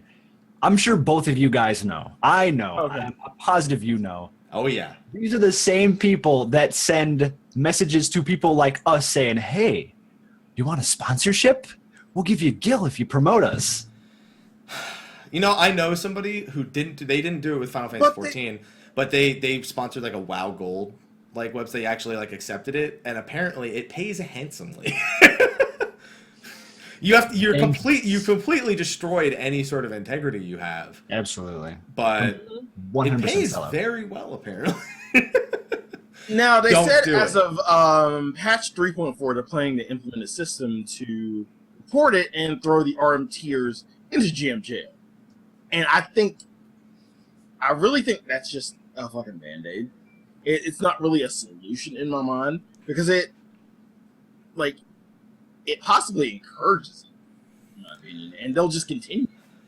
The RMTers will just continue. So, like, throwing them in jail, it's not going to do anything. What the fuck are they going to do? Talk to the people? Talk to the person in jail? Like, I've seen people who actually been thrown, like, actual legit people, not bots, who've been thrown in GM jail, and they will actually talk to the person that's in GM jail, or the GM that's there with them. That would be the person who's there. Yeah. And these are bots. What's it gonna do? Like, the GM is gonna talk to the bot. He's gonna realize it's a bot. Sly, let me throw you another scenario. Okay. I've logged in for patch 3.4. Man, I'm enjoying all this content. Why the fuck did I just get sent to jail? Motherfucker! Everyone fucking reported me just because I am gonna get sent to jail the day this gets implemented. And they're just gonna be like, we know you didn't get out. Not you again. People abusing the system was the first thing that popped to my mind. Oh man. And then imagine this. Okay. World First Group is on World First Group is inside Alexander Savage, the crotch of the father, or wherever they are at the next one, Savage. And all of a sudden, one of them is in the jail for no reason whatsoever. We are fucked. So when you post these things, do you really think there's an actual legitimate solution? Oh my god, early pullers are so fucked. Early pullers are so fucked. You're right. You hear that, Essen? You hear that? You hear that, Scap? You hear that? You're fucked. If this actually goes down. I mean, we don't know how many. Big Daddy, why? You're fucked. The thing is, they made it seem like that's literally what it was. It takes a count of reports and then sends you. If that's how it works, I'm screwed. Sly's probably screwed. Yeah. Early pullers are screwed. I'm screwed. So screwed. So screwed. So you really don't think there's a legitimate solution to this? No, the solution is you don't auto jail someone. It just flags it in the system as a priority case, which is probably what it'll actually be. The translation was very loose because the translation says it accrues reports on the server. That was the broad term they used. They said with enough reports, we'll send the player to the jail. That is a very general sort of terminology. They can't literally just have it hit a threshold and send the person to jail. That can't happen. That's just the way it was worded. It'll almost definitely be vetted because they know this is going to happen otherwise. Yeah. So I hope I don't get sent to jail. 3.4. Yeah, you solo the hunt. And jail. Jail. Like, motherfuckers, y'all were taking to the goddamn home. That's the Essen argument. Like, bro, this shit has been here 10 minutes. I'm gonna be peeling potatoes forever. I don't want to peel. I don't want to peel Lalafels. They have skin. Yeah, there you go. Yeah. Next one was a little bit of a Will Sutner ever be able to fly for the 50th time? It'll happen someday. Someday. The flying mount schedule. They have a schedule with flying mounts. It's packed. It's a little bit packed right now. They have a schedule, but maybe they can prioritize. That was the answer. So it'll happen. It won't happen next patch. I ain't going. No. What if it does? Please look forward to it. Yep. There you go. There you go. Hi. All right. And then the entire remainder, pretty much, of the live letter was Deep Dungeon. Now, for anyone who paid attention to the Famitsu and 4Gamer interviews several weeks ago, it was a legit rehash of that information. So it's everything from the Famitsu and 4Gamer interview, but it's put in English pretty much. They showed us the interfaces. They clarified a few things that were mistranslated, especially with Gamer Escape, who released an interview earlier today clarifying on one of the things that the Famitsu interview said. So, Deep Dungeon is their next attempt at doing something new. Diadem did not do well. Lords of Verminion, which I would like to remind everybody watching that when Lords of Verminion was revealed as an April Fool's joke, there was a severe outcry for it to be made a real thing. This is your fault, okay? 100%. This has also been a long-time community requested thing of a dungeon that has randomly generated floors and debilitation. Now, when you stuff. speak about it in that manner, when you speak about it in that manner, do you see this as something being successful in terms of? That's the question. That is the question. Will this work? Before anything else, I don't. You could tell me I get EXP. You could tell me that you get weapons. You could tell me how it works. Will it work? Because up until we played Diadem, we didn't know. I'm asking, what do you think? I think this will work in moderation. Okay. I don't think it's going to be this like crazy hype thing that everyone needs to do all the time. And it'll eventually Persona minigame. That's what I'm calling it. It'll eventually fall into something that people put like they can do it. Like if someone wants to level, they can do it. If someone needs a weapon, they'll do it. If somebody's friends just came back to the game and they're looking for something to do, they can do it. So, and when I mean anyone, I mean literally anyone. You only need to be level 17 to unlock it. There's no other condition. But the thing is, you're a level 17. You know only level 17 things. You know only level 17 what? Speak up. You know only level 17 things. As a person, but when you go inside there, you'll learn everything up to 50. Thing is, even if you hit level 60 in there as a level 17 class, you'll still only learn everything up to 50 because you won't learn any job skills or anything. Right. That's the important thing to remember. He also recommends you have completed Tamtara hard mode if you want to understand the story. Spoilers. So for anyone who said that isn't Edda, she also had an Avir minion on her shoulder. And see, I thought that was just a regular Arimon. When I saw the bullshit. And I had to like ask the chat, like, chat, is that an Arimon or is that a bear? I don't, because my next theory was if that wasn't a bear, that's a human Amity. Spooky waifu confirmed. Spooky waifu confirmed, indeed. Yeah. So it's a bear. So the first most important thing about this system is it has several ways of tracking progression.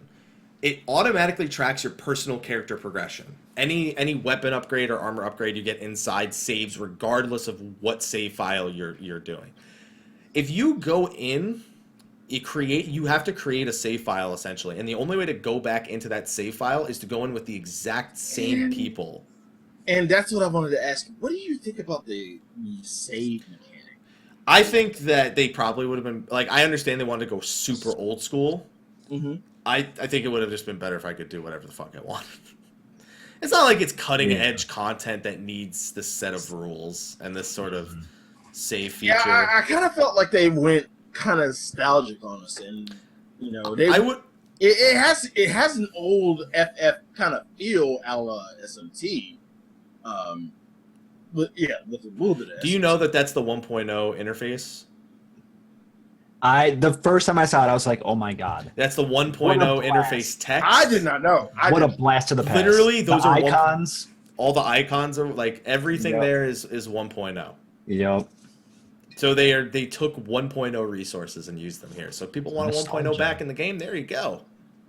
There you go. But basically, you get two save files. So you can do one save file is a solo save file. One save file is with your half of your static, or you could do two different save files with two different groups that you run with, maybe one during the day, one during the night. And aesthetics wise, I love the classic FF sprites. I love those. Oh yeah, they're great. Good on Square. What is that? I wonder what the Astro one will look like. Oh, that's a good thing. Yeah. They've only shown classic Dragoon, Black Mage, Paladin. Yeah, Astro. What's Astro? What's Dark Knight? Well, Astro is likely going to be from Tactics. There is one character who is an Astro. Honestly, they'll probably just make brand new art for Astro and Machinist. Probably. Dark Knight, they have art. They have art for every other job. They just won't have art for Astro and Machinist, pretty much. So you get these save files. Now, one thing he recommended if you want to do the solo challenge, he recommended playing with a group and getting as many plus on your weapons, pluses on your armor, and then going back and soloing it, since you could have plus 50 on each of those, and then go back and do it solo, and you'll just be way stronger. Well, he did mention there's going to be a level sync though, so you'll cap out for whatever floor you're on. Yeah. But you won't need to worry about powering up while you're in there. Yeah, you'll have the entire cap taken care of, and you won't have to worry about chests, finding the right upgrades from chests, pretty much. So one thing that was actually, we'll talk about the rewards a little bit later. So the only way to enter is through Quarry Mill. You have to talk to the NPC in Quarry Mill in order to enter. Yep. I didn't like that about Gold Saucer. I don't know how I feel about it here. It's better, I guess, than it would be being in the Gold Saucer, but it is still a piece of content. You have to go to one place in order to enter. I mean, we didn't complain too much about that for Savage, I guess. But it's not that way anymore. But for all of Coil, for all of Alexander, I mean, you pretty much had to enter through the entrance up until the most recent patch. It's just, I don't know. I'm never a fan of that, of just sticking me in a section and saying you have to be here. I feel like there's a certain charm to it.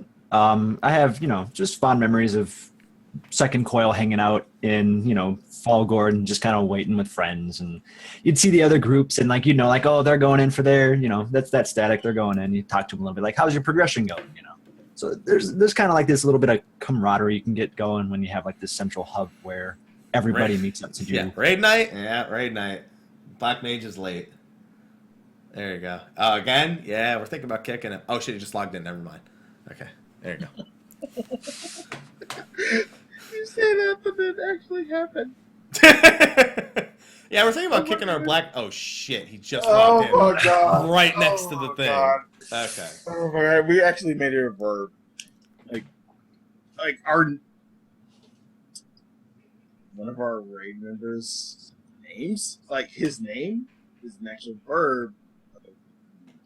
So, Slyh, speak up, dude. You're not talking into your microphone. You're leaning back away from your microphone and then speaking lower on top of that. So quiet. Use your words, Sly.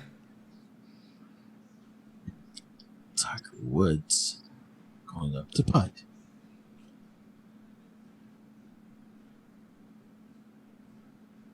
Oh, he just misses it by 1 yard. All right. You're an idiot. Anyway. I do. Okay. So, yeah. So whenever you enter, you're level 1. Just remember that. You're a level 1 character when you enter. This is stuff we already knew about, though. Exactly. We're just going through the details, Sly. Maybe not everyone here knows. Don't be a butt. Don't be a butt. Your face is a butt. I don't have one of those cleft chins, but like if this is what your butt looks like, man, you got to go see a doctor. Yeah. I'm a doctor. Right now, I'm the psychiatrist, whatever, the mediator. Yeah, that's not a doctor. You can't repair this. No, wait. What if he has a PhD? You can repair this. What if he has a PhD? It's behind the green screen. Are you sure it's behind it, or is it in front of the green screen? Because it's. Let me click on Zoom. Let me click on Zoom. I can't see it. Yeah, I can't see it behind the green screen. Okay, there you go. Yeah. So once you're inside, you can pick up a bunch of items, randomly generated map with a bunch of markers in there. The first 50 floors aren't going to be too bad. Basically, 4 DPS could pretty reliably do it. But he does say that if you are going 4 DPS, probably be safe to bring some potions. I've just basically stopped throwing away potions I get from dungeons. Bring or get in, as you go in. Bring potions with you. Bring HP consumable potions with you. I like that. I mean, it makes use of literally one of the most useless things in the game. Finally. But the thing is, like, these consumables are shared with your party. No, they aren't. These are your consumables. Hmm? The consumables you bring in with you are yours. Yeah, like your potions that you just power down. Okay, I thought you were talking about just knocking them back. This is not a potion items that animation. you were. This is not a potion animation. What I just did. There we go. All right. So for the first 50 floors, I mean, if you want to at least bring, some potions with you, you can go with 4 DPS if you want. It's more important that you use the items you pick up once you're in there, and that you get the proper These upgrades. are the items I'm talking about. These items are. I don't even think they're shared. I think it's just your items that you currently have in there. Because I remember them saying that they were shared. I mean, they may have. I may have just missed that. That's 1 or 2 words. It's easy to miss 1 or 2 words. It makes more sense that way because you're dungeoneering as a group. It doesn't make sense to have it be separated because all the items fall in, and as a group, you get to determine how you use them. There we go. Because when you open the chests, I mean, basically every time you open a chest, one of like 5 or 6 things is going to happen. You're either going to get powered up, your weapon or your armor. You're going to get items. You're going to explode. Or you might get a mimic. There's like a bunch of different things that can happen to you when you touch that thing. So, be careful. That's it. Just be careful. And it's also worth noting you can only go on to the next floor with all 4 party members alive. All you had to do is all you have to do though is someone is dead, just touch An Ankh. totem. Yeah. Or bring a Phoenix down. Phoenix down. Finally. Which is actually one of the items They're useful again, right? Well, on top of that, you can find Phoenix Downs in Deep Dungeon. But how many can you hold? That's the question, because you can only hold one Phoenix down on your character. Fuck up. I always carry a Phoenix down, and just yesterday, actually, somebody in the Turning Mist died because they were on Crafter. And they're like, hey, can someone raise me? I was like, this is my time. This is my moment. And I got to use a fucking Phoenix down. It was the best thing ever. Did they ask you what that was? I came to that realization a year ago. Like, what am I doing with this Phoenix down? I can't use it. But then, like, somebody died, like, to a fate, and I had to help them. I'm like, there's also a this Grand shit Company. actually works. There's also a Grand Company item that acts like a Phoenix down, I think. I forget what it's called. Expectorant or something. There you go, yeah. The Expectorant. Like, I expect this Dragoon to die, so here's my item for him. Oh, yeah, say a goon. All right, There we go.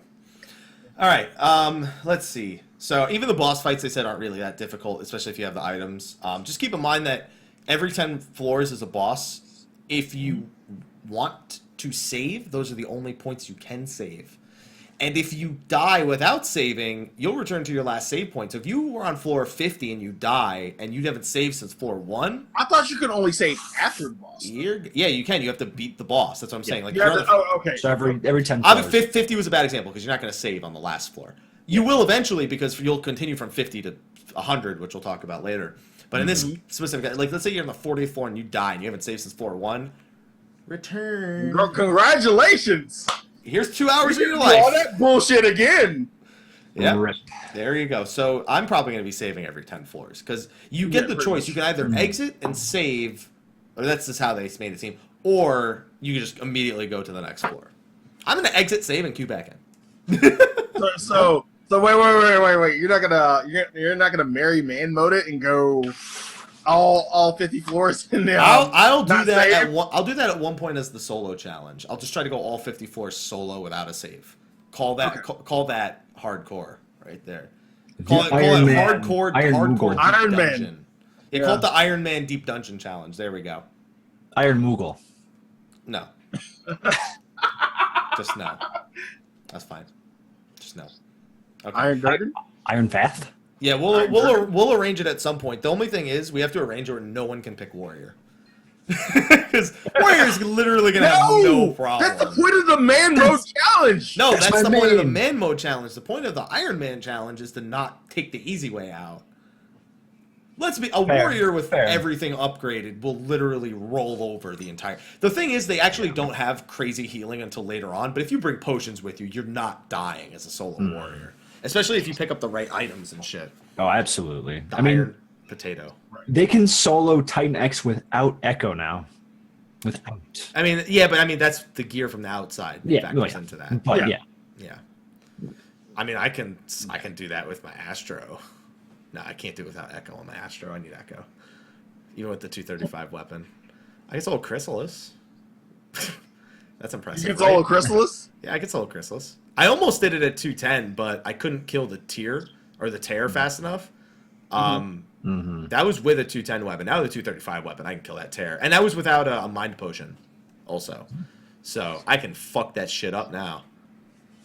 You just gotta save an enhanced balance before you get sucked in. Yep, and have that full 2 minutes or whatever. Yeah. And then you just give yourself regens and you just go to town. You just pretend like there's a beat. Yeah, that's a non-DPS thing. Yeah, Dragoons, you just fucked. Just give up. Yeah, we're fucked. We're fucked on that. Yeah, you suck. Dunzo. Yeah. Okay, so other things. So what was really interesting is when they died, that was when Edda appeared.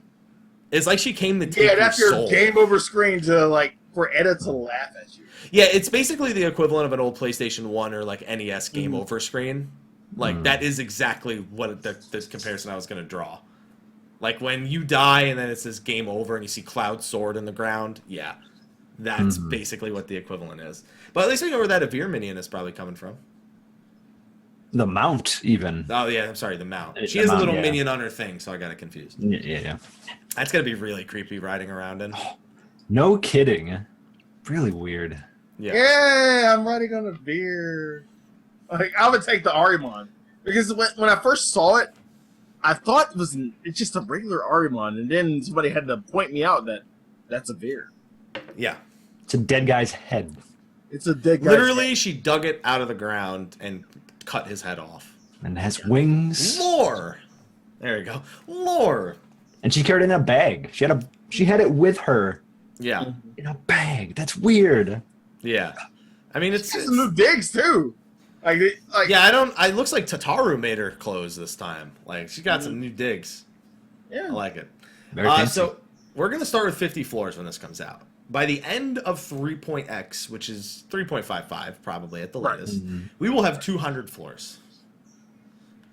That's a lot of floors. Oh, yeah. Tartarus! What's interesting to me, while Sly makes a fool of himself, is that I'm just saying Tartarus. This thing in the Famitsu interview, they said that, and they kind of leaned towards it here. They seem like the story ends at the 100th floor, and that the other 100 floors are a challenge mode. They didn't make it clear, and they seem like they don't really know what they want that to mean, because they said they don't even know if they want to allow people to save for the final 100 floors, so you would need to like Iron Man the 100 floors in a row, basically. They said they're not sure what rules they're going to include for the final 100 floors because they want it to be something that's in some way more challenging than the first 100 floors. And then on top of that, you have the ability to do the solo leaderboards, which they're adding eventually as well, who can make it the farthest solo. And it'll only compare jobs, like it'll only compare warriors to warriors, monks to monks, etc., etc. All I know is that doing those dungeons with Astro when you don't get an AoE to level 52 is going to fucking suck. I hate gravity so much. I hate it so much. And then we got to talking about the rewards. This is where things got interesting, because this is where last week I was like, holy shit, this mad hype. Got all these rewards. And we had to dial back a little bit, because there's been some clarifications since there's been conflicting reports from the Famitsu interviews versus what we've gotten live here. Let me be perfectly clear, because it seems like this point is not getting across to the people who hear it. A portion, which is a percentage that is not 100% of the experience that you gain in there, will leave with you. You will not go in as a level 17, be down level to 1, make it to level 60, and then leave the dungeon as a level 60. Need to be abundantly clear here. You will not grind from level 1 to 60 in 3 hours. That would be absurd. Yeah, I don't think we need to be clear about this. No, we really do. You want me to go get my YouTube comment section right now? Look, I could probably, let's see. Here's a fresh comment on it. Let's see if this comment's about it. All right. Let's see. I'm gonna just take one quick look. I should just count the numbers of friggin' times I've read this. Let's see. If you're leveling in deep dungeons that quick, then fates are gonna be more dead. Different. That's completely different. Here's one that you'll like. Deep Dungeon reminds me of Tartarus. That's a comment that I know you like. It's just like, Sly Jesus. It's just, I have so many comments that just read like, whoa, why would I level using anything else? And it's like, a portion. Just a portion. But you will be able to use this as a leveling method after level 17. We don't know how effective it'll be yet. They haven't given us, we don't have anything to base it off of. I'd imagine that, like, but the thing is, they clearly want it to be a relevant means of leveling, because they said part of the reason why they have no role restriction is so if you want to queue into a group of 4, there's no DPS queue times are the same as healer queue times, same as tank queue times. Is that a good thing, or does that basically just mean that like regular dungeons are so totally fucked? I think it won't be as potent as dungeons. I'd say it's probably more, like they have to find a balance too, because you're getting good gear from it that you're going to be able to use. Well, okay, we'll talk about that. We'll talk about that. Yeah. Dungeons, regular dungeons, you actually get gear. That's one very big thing to clarify. You do not. There's no like actual loot. Like you're not going to walk in, open a chest, and get level 20 pants in deep dungeon. So, but yeah, I mean, a lot of people are concerned that if DPS literally don't have to worry about queue times here, that they'll just abandon regular dungeon leveling altogether, outside of maybe roulettes. I don't think that's going to be the case. I don't know, man. Have you seen those DPS queues? It's pretty bad sometimes at low levels. I suppose. But, I mean, it just ultimately Yeah, depends. low levels, I'll give you that. Yeah.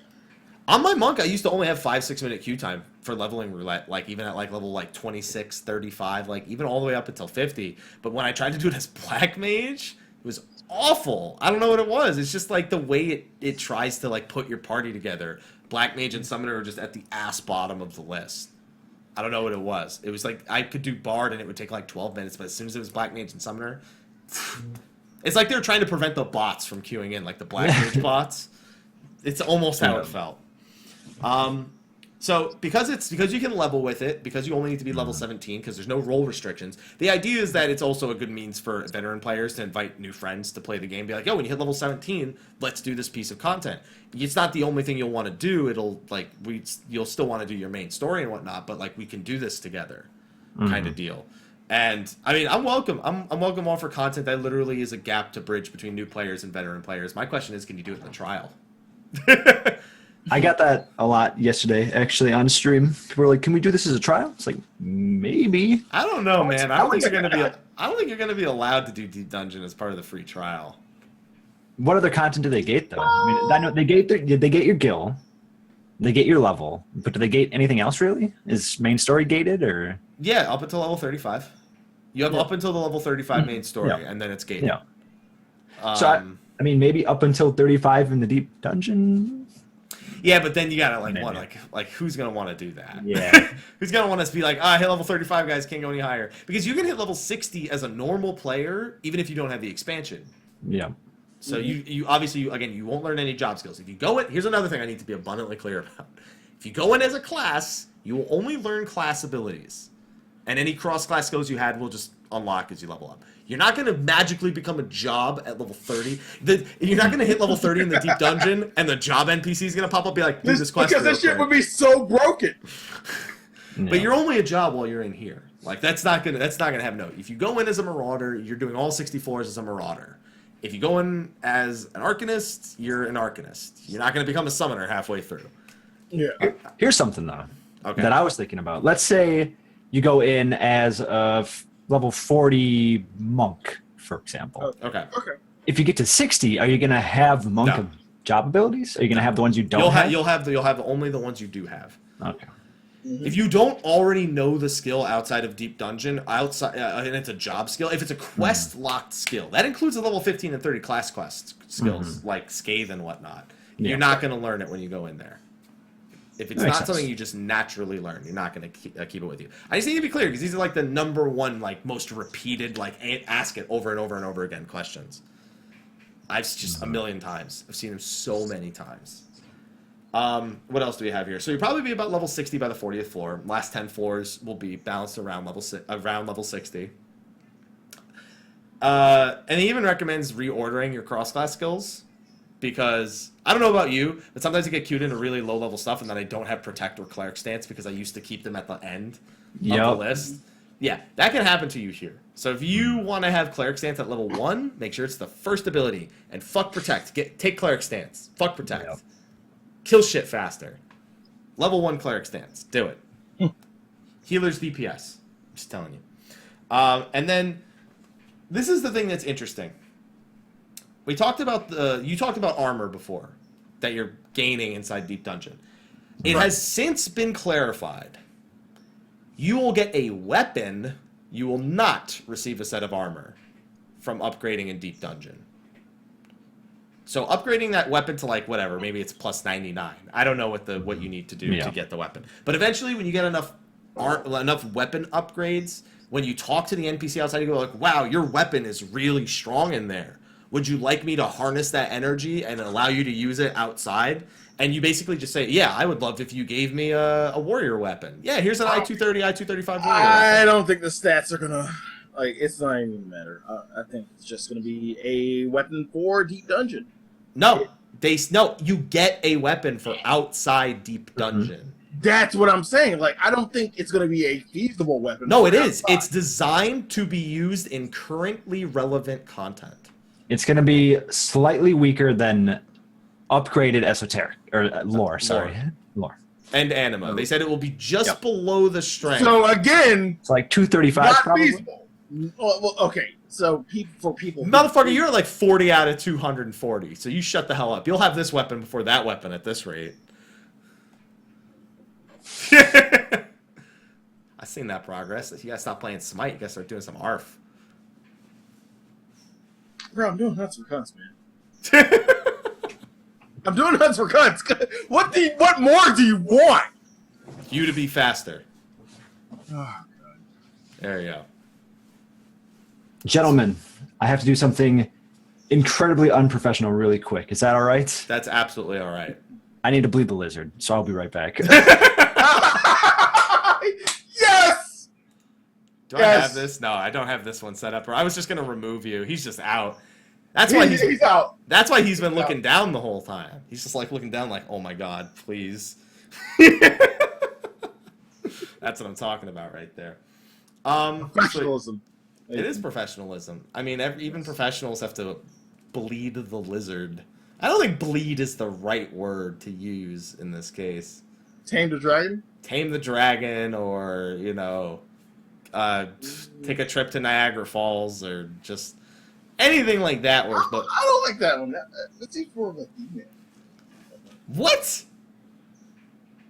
Listen, have you ever like woken up in the morning and you don't use the restroom right away, and then like somebody turns a sink on and you're like, I'm done. That's it. Go. Release the Kraken. That's another one. Release the Kraken. That's a good one. I like that one. Yeah, there you go. That's good. All right. So, I mean, the thing is, I want to leave the conversation until he comes back, because I don't want him to come back in the middle of it. But Sly, to be clear, it is basically either equivalent to an unupgraded lore weapon or a horde weapon. It's one of the two.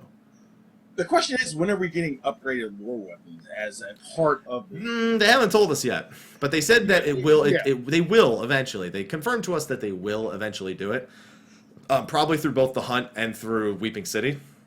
Mm-hmm. I'm wondering though. I think what might be delaying them is they might not want to just make it so you just get 1 penny, 1 farthing, and you're done. They'll probably make it so you need at least 2 or 3 pennies or 2 or 3 farthings before you can do it. I don't see them like what, a 2-week process. Yeah, it's not.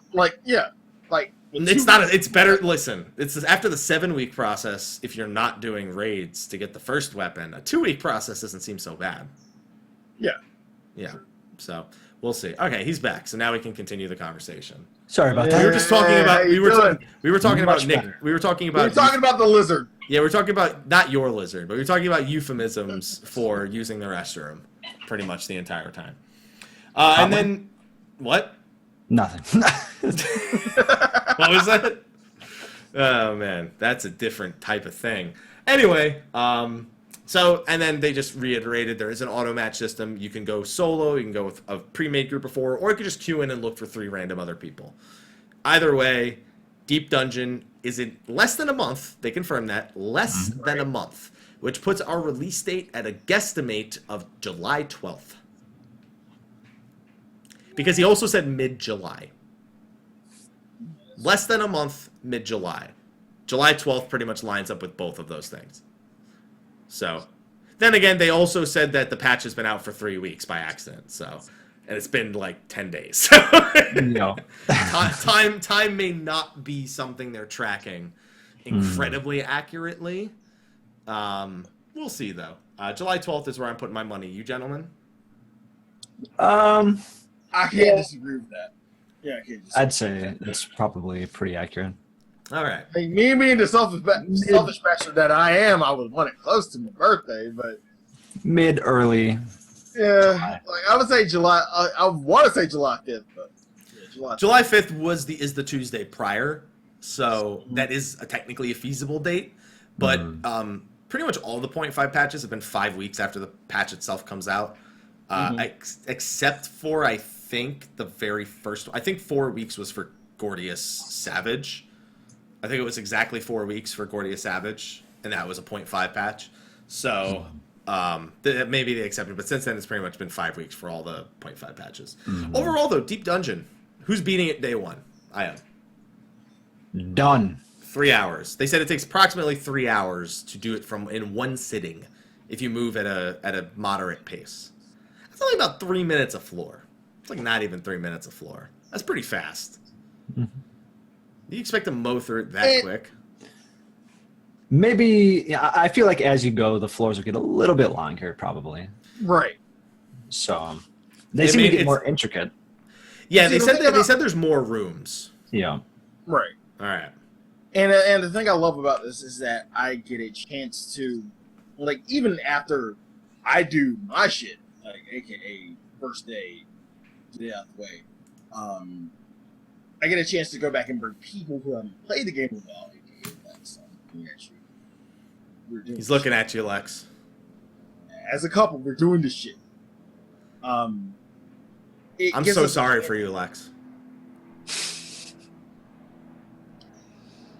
It gives a chance to bring people who haven't played the game in quite a while. Even like she's not Heavensward yet. She doesn't need to be perfect. Yeah, she's 52. She's 52 at this point. So she's doing Heavensward content, but she hasn't done it in a while. So it gives us a chance to kind of do shit together, even though she doesn't have to be Heavensward ready. Mm-hmm. Yeah, well, there you go. She just won't have all her job skills. So yeah. Don't give her shit, Sly. That's all I'm saying. She's gonna be healing you of all people. So like, don't give her any shit. I saw those AoE circles last night. Listen. Hey Sly, how do you drown a dragoon? Oh God, really? Are we going there? Evasive jump off the side. I don't know. You put an AoE circle at the bottom of a lake. At the bottom of a lake. Yes. Bottom of a lake. Because they die. No, we do know. That's why we're telling you. I hope this has been helpful. Where's my lineup of dragoons that fucking kill you, Mary? It's gonna be hard. I need a circle. Why do you want a lineup of dead dragoons? I don't understand. How is that gonna do any damage to him? Like, you know the Mary short. Fucking shut up. God damn it. You haven't seen that. You haven't seen that Mary short, but I've seen that Mary short. I know. No, I'm not even referring to the shorts. I'm literally referring to actual dragoons. But anyway. I know how the short ends. That's right. I'm a closet dragoon. Yeah, Sly, aka Elusive Fox. There we go. Got it. But even still, I elusive on purpose in. That's not elusiving on purpose. Does not in any way make it better, Sly. It's on purpose. An ad face. I forgive you. It's okay. Oh, fuck. All right. There we go. Anyway, on that note, they basically just did the final announcements. Now, this announcement is very important. There are a few very important announcements here. Woo! Go ahead. I'm ready. I'm hyped. Please. Would you like to do the announcements? Because you seem really excited about them. Yes, I am. Do it. It's all you. Alright.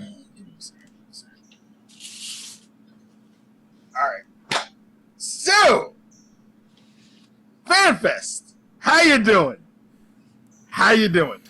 October 13th. October 13th to the 15th.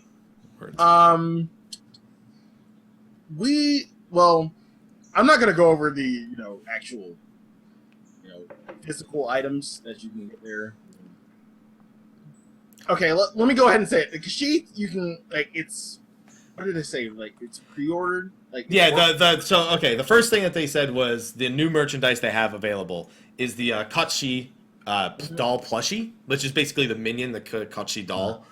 Which will be a FanFest Pro.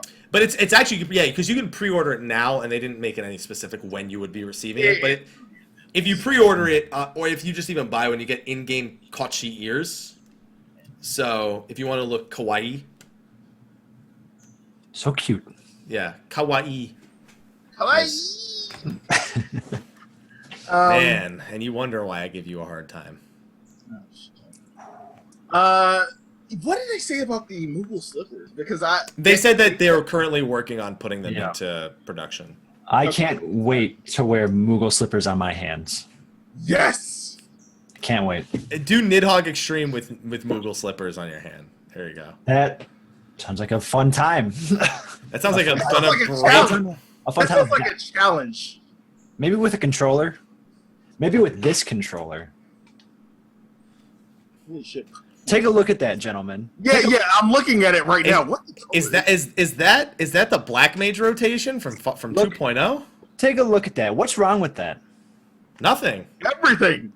Absolutely nothing is wrong with that controller. Everything. No, nothing's wrong. No, fuck you. Everything is wrong with that controller. What controller did you get? The only problem with that controller is I don't know what any of those colors are. It's $5 from China. Oh, yeah, well. D-pads on the right, ABXY in the middle. It's also a dick. I hope you understand. It's got a giant... The button formation's in the form of a dick. Oh my, you're absolutely right. Yeah, look at it. Sly, look at it. He's looking... Look, see, it's a button confirmation. It's a dick. The 2 buttons on the left and then all the other buttons through the middle. Yeah, it's a dick. Is that the USB. Dragoon button? Is that the Dragoon controller? Ah! No, they have way more buttons than that. Yeah. What if you had a controller like that just every one button was one of your skills? That would get... It'd be like that tank controller for that tank game that came out forever ago. That just all those buttons and levers and Yeah, pretty much. just play 14 with that. Yeah. All right, but PS Pad 360. There we go. wait. Let's get down to the nitty gritty. Okay, nitty gritty. Nitty gritty. First off, before we get into the actual nitty gritty, Tuesday. If you haven't received your email, check it now. You probably have an email if you're active.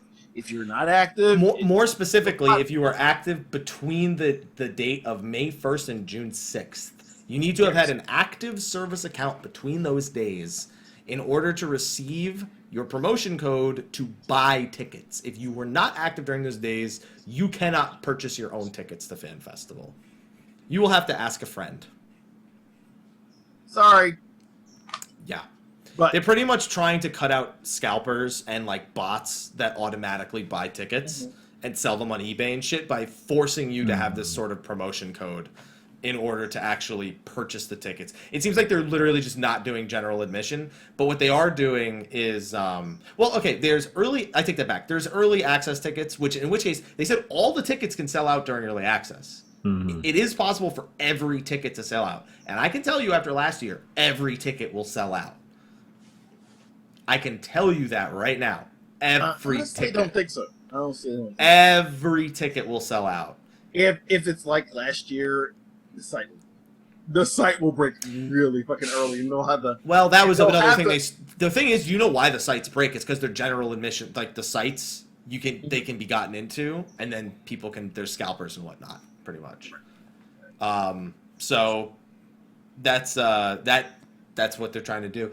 But last time they had early access and general admission, and it seems like they are still going to do that here. But the general admission, it doesn't seem like it's like they really want. I think they want all the tickets to sell out before it goes general admin, because they really want everyone who's an active sub to get their hands on these tickets. And you can buy up to 4 tickets if you're one person. On top of that, you get some pretty kawaii rewards. Ooh, yes, let me go through these. In game, we do get some pretty cool stuff. Oh yeah, and let's be clear. Wait, before we move on, let's be clear. This is for NA FanFest we're talking about right now. If you're not, if you play EU or Japan, then you will not have gotten. I'm gonna go over NA. No, but I'm just saying, like, for the tickets, if you haven't gotten that email, you will have only gotten an email if you have an NA account. So if you're an EU account, stop looking for the email. If you're JP account, stop looking for the email. If you're someone who plays on the NA servers, but you're from like Australia, well, sorry, because unless you're FS, you're probably not going. Anyway, move on. So if you do happen to go to North American FanFest, you do get an in-game item, several in-game items. Let me see if I can get this up on the screen while you're talking about it. It's going to be a black screen for a second. But no, that's fine. That's fine. But like, you're ruining the immersion. But anyway, North America, you will get a Riku minion, which wasn't my first choice. Look, don't get me wrong. I'll take the Riku minion, but it wasn't my first choice. What was your first choice? Take a guess. If we're going 10, take a guess. Lulu? Of course, because boobs. Yeah. So yeah, North America, we get Riku. Don't get me wrong, I love Riku. Japan gets Lulu. So and I haven't heard this, but this is an idea through the grapevine that if we like the way they had the previous FanFest was that you were able to buy the stream if you're not able to go. They said you could. Right. So that's another thing you have to be abundantly clear about is that you don't need to physically go to get these. So at last FanFest, what they did was they had it so that they had a North American Fan Festival Twitch channel, a European Fan Festival Twitch channel, and then they had the Japanese one was on Nico Nico. I doubt that it'll be Nico Nico exclusive this year. And there's basically a giant subscribe button for $20. And if you press that subscribe button, you got a bunch of emotes for Twitch chat, and you got access to watch the opening ceremony, the concert, and you got the in-game Moogle suit. That is pretty much how it will work this time as well. So if you just buy the virtual tickets for North America, Japan, and Europe, you can get all 3 minions. Yeah. Mm-hmm. And that's not all, because I'll do two. I'll do two. Yeah. And then, well, because I want to show people this, so I'm gonna change the So, the like I was saying, Japan gets Lulu. Europe gets Unity. Europe got chat. Sorry. And then you also have the top secret glamour outfit. Oh, okay. Top secret. When you saw this, what are you thinking? I think that whatever it is probably Final Fantasy X themed. Just because everything else was Final Fantasy X themed, so Seymour came to mind as one of them. Jecht also came to mind, but he's also shirtless for males. Because there's one for males, one for females, so it's hard to tell what they'll really do with this one. I'm thinking 12. It's possible, but I don't really. Again, like that's the thing. There's so many outfits in the Final Fantasy world. Picking anyone when they say top secret, like it's impossible to nail it down. Yeah, exactly. There's so many outfits that it can be. The only reason I went with Seymour is just because, or Jecht, is because it's Final Fantasy X theme. So for male, it's easy to guess that. It's possible to guess that even Lulu's outfit could be the female one because people want that. Just make it a body piece for females. Somebody even said probably Waka or Orin for male, and I was like, all right, if they go Final Fantasy X theme, I mean, I'm okay with that. I got no problem. It's gonna be Kamari. It's gonna be Kamari outfit. The thing is that the top secret glamour outfit, you also only get one of the two with each ticket, so you need to buy at least 2 of the tickets, or go to 2 of the fan festivals, or go to one fan festival and then purchase a European ticket. You know what I did? I actually went to North American Fan Festival and bought the ticket for whatever reason, because I didn't think to do for Europe to buy the emotes from them, so I just bought the North American one too to get the friggin' emotes. Yeah, no, to get the emotes, because I already had the rewards from being there. So yeah. So those are the little things that you get. Remember, June 21st at noon PDT, the North American tickets will go on sale. You will need to put in the code in your email. Was it noon? Noon Pacific. Okay. I thought it was AM. No, they said PM. Okay, cool. Yeah, so yeah, they said 12 p.m. So it's noon PDT is when they will go on sale. I mean, that makes sense, yeah, because it's North America. It's for NA. If you haven't seen email, check your email. Check all your mailboxes. Search Square in your email. For me, it went to the promotions tab on Gmail. That's where it went. So, and that's what people had to say earlier in my stream. So check your promotion tab. Check everything. You might have it already. I know I have mine, so it wasn't even in my promotions tab. So. The tickets this year are also $15 more expensive. They were $120 the very first fan festival. This year they're $135. So it's an extra $15. The Paris is a better venue, so it makes sense that there would be a slight increase in cost. It accommodates more people, but even then. And there are also discount rates for staying at the Paris if you're somebody who wants to book a hotel. Just keep all that in mind.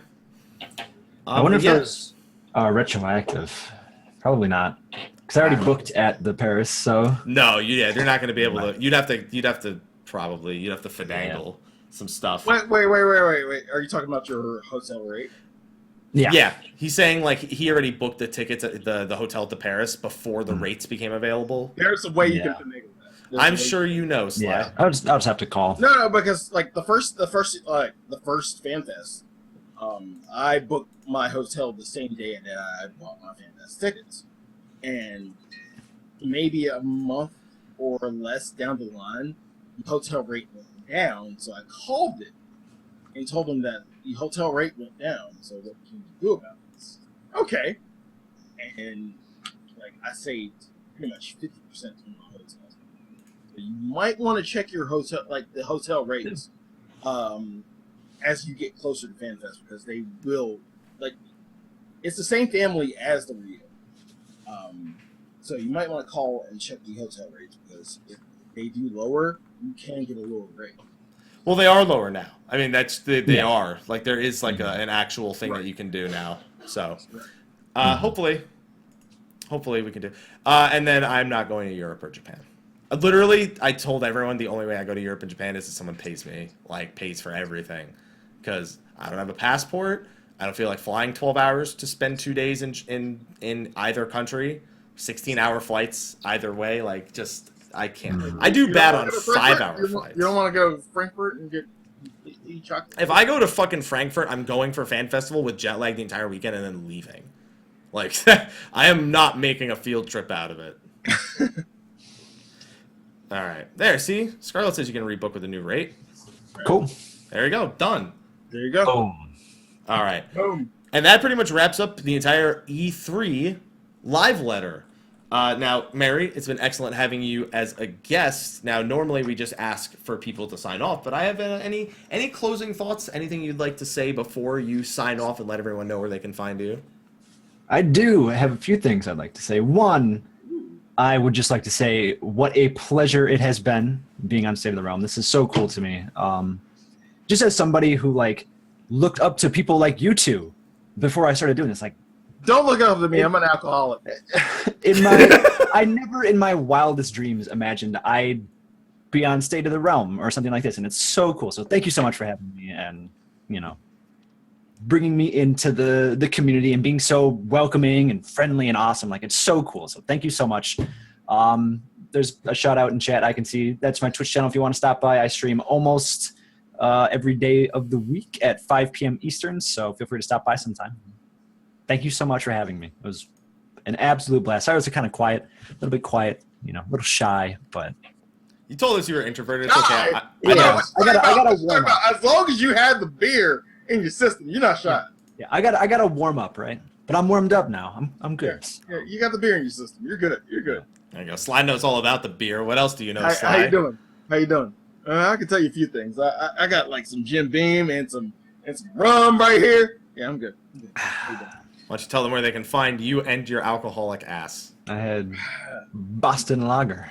Oh yeah, that's Sam. How you doing? Yep.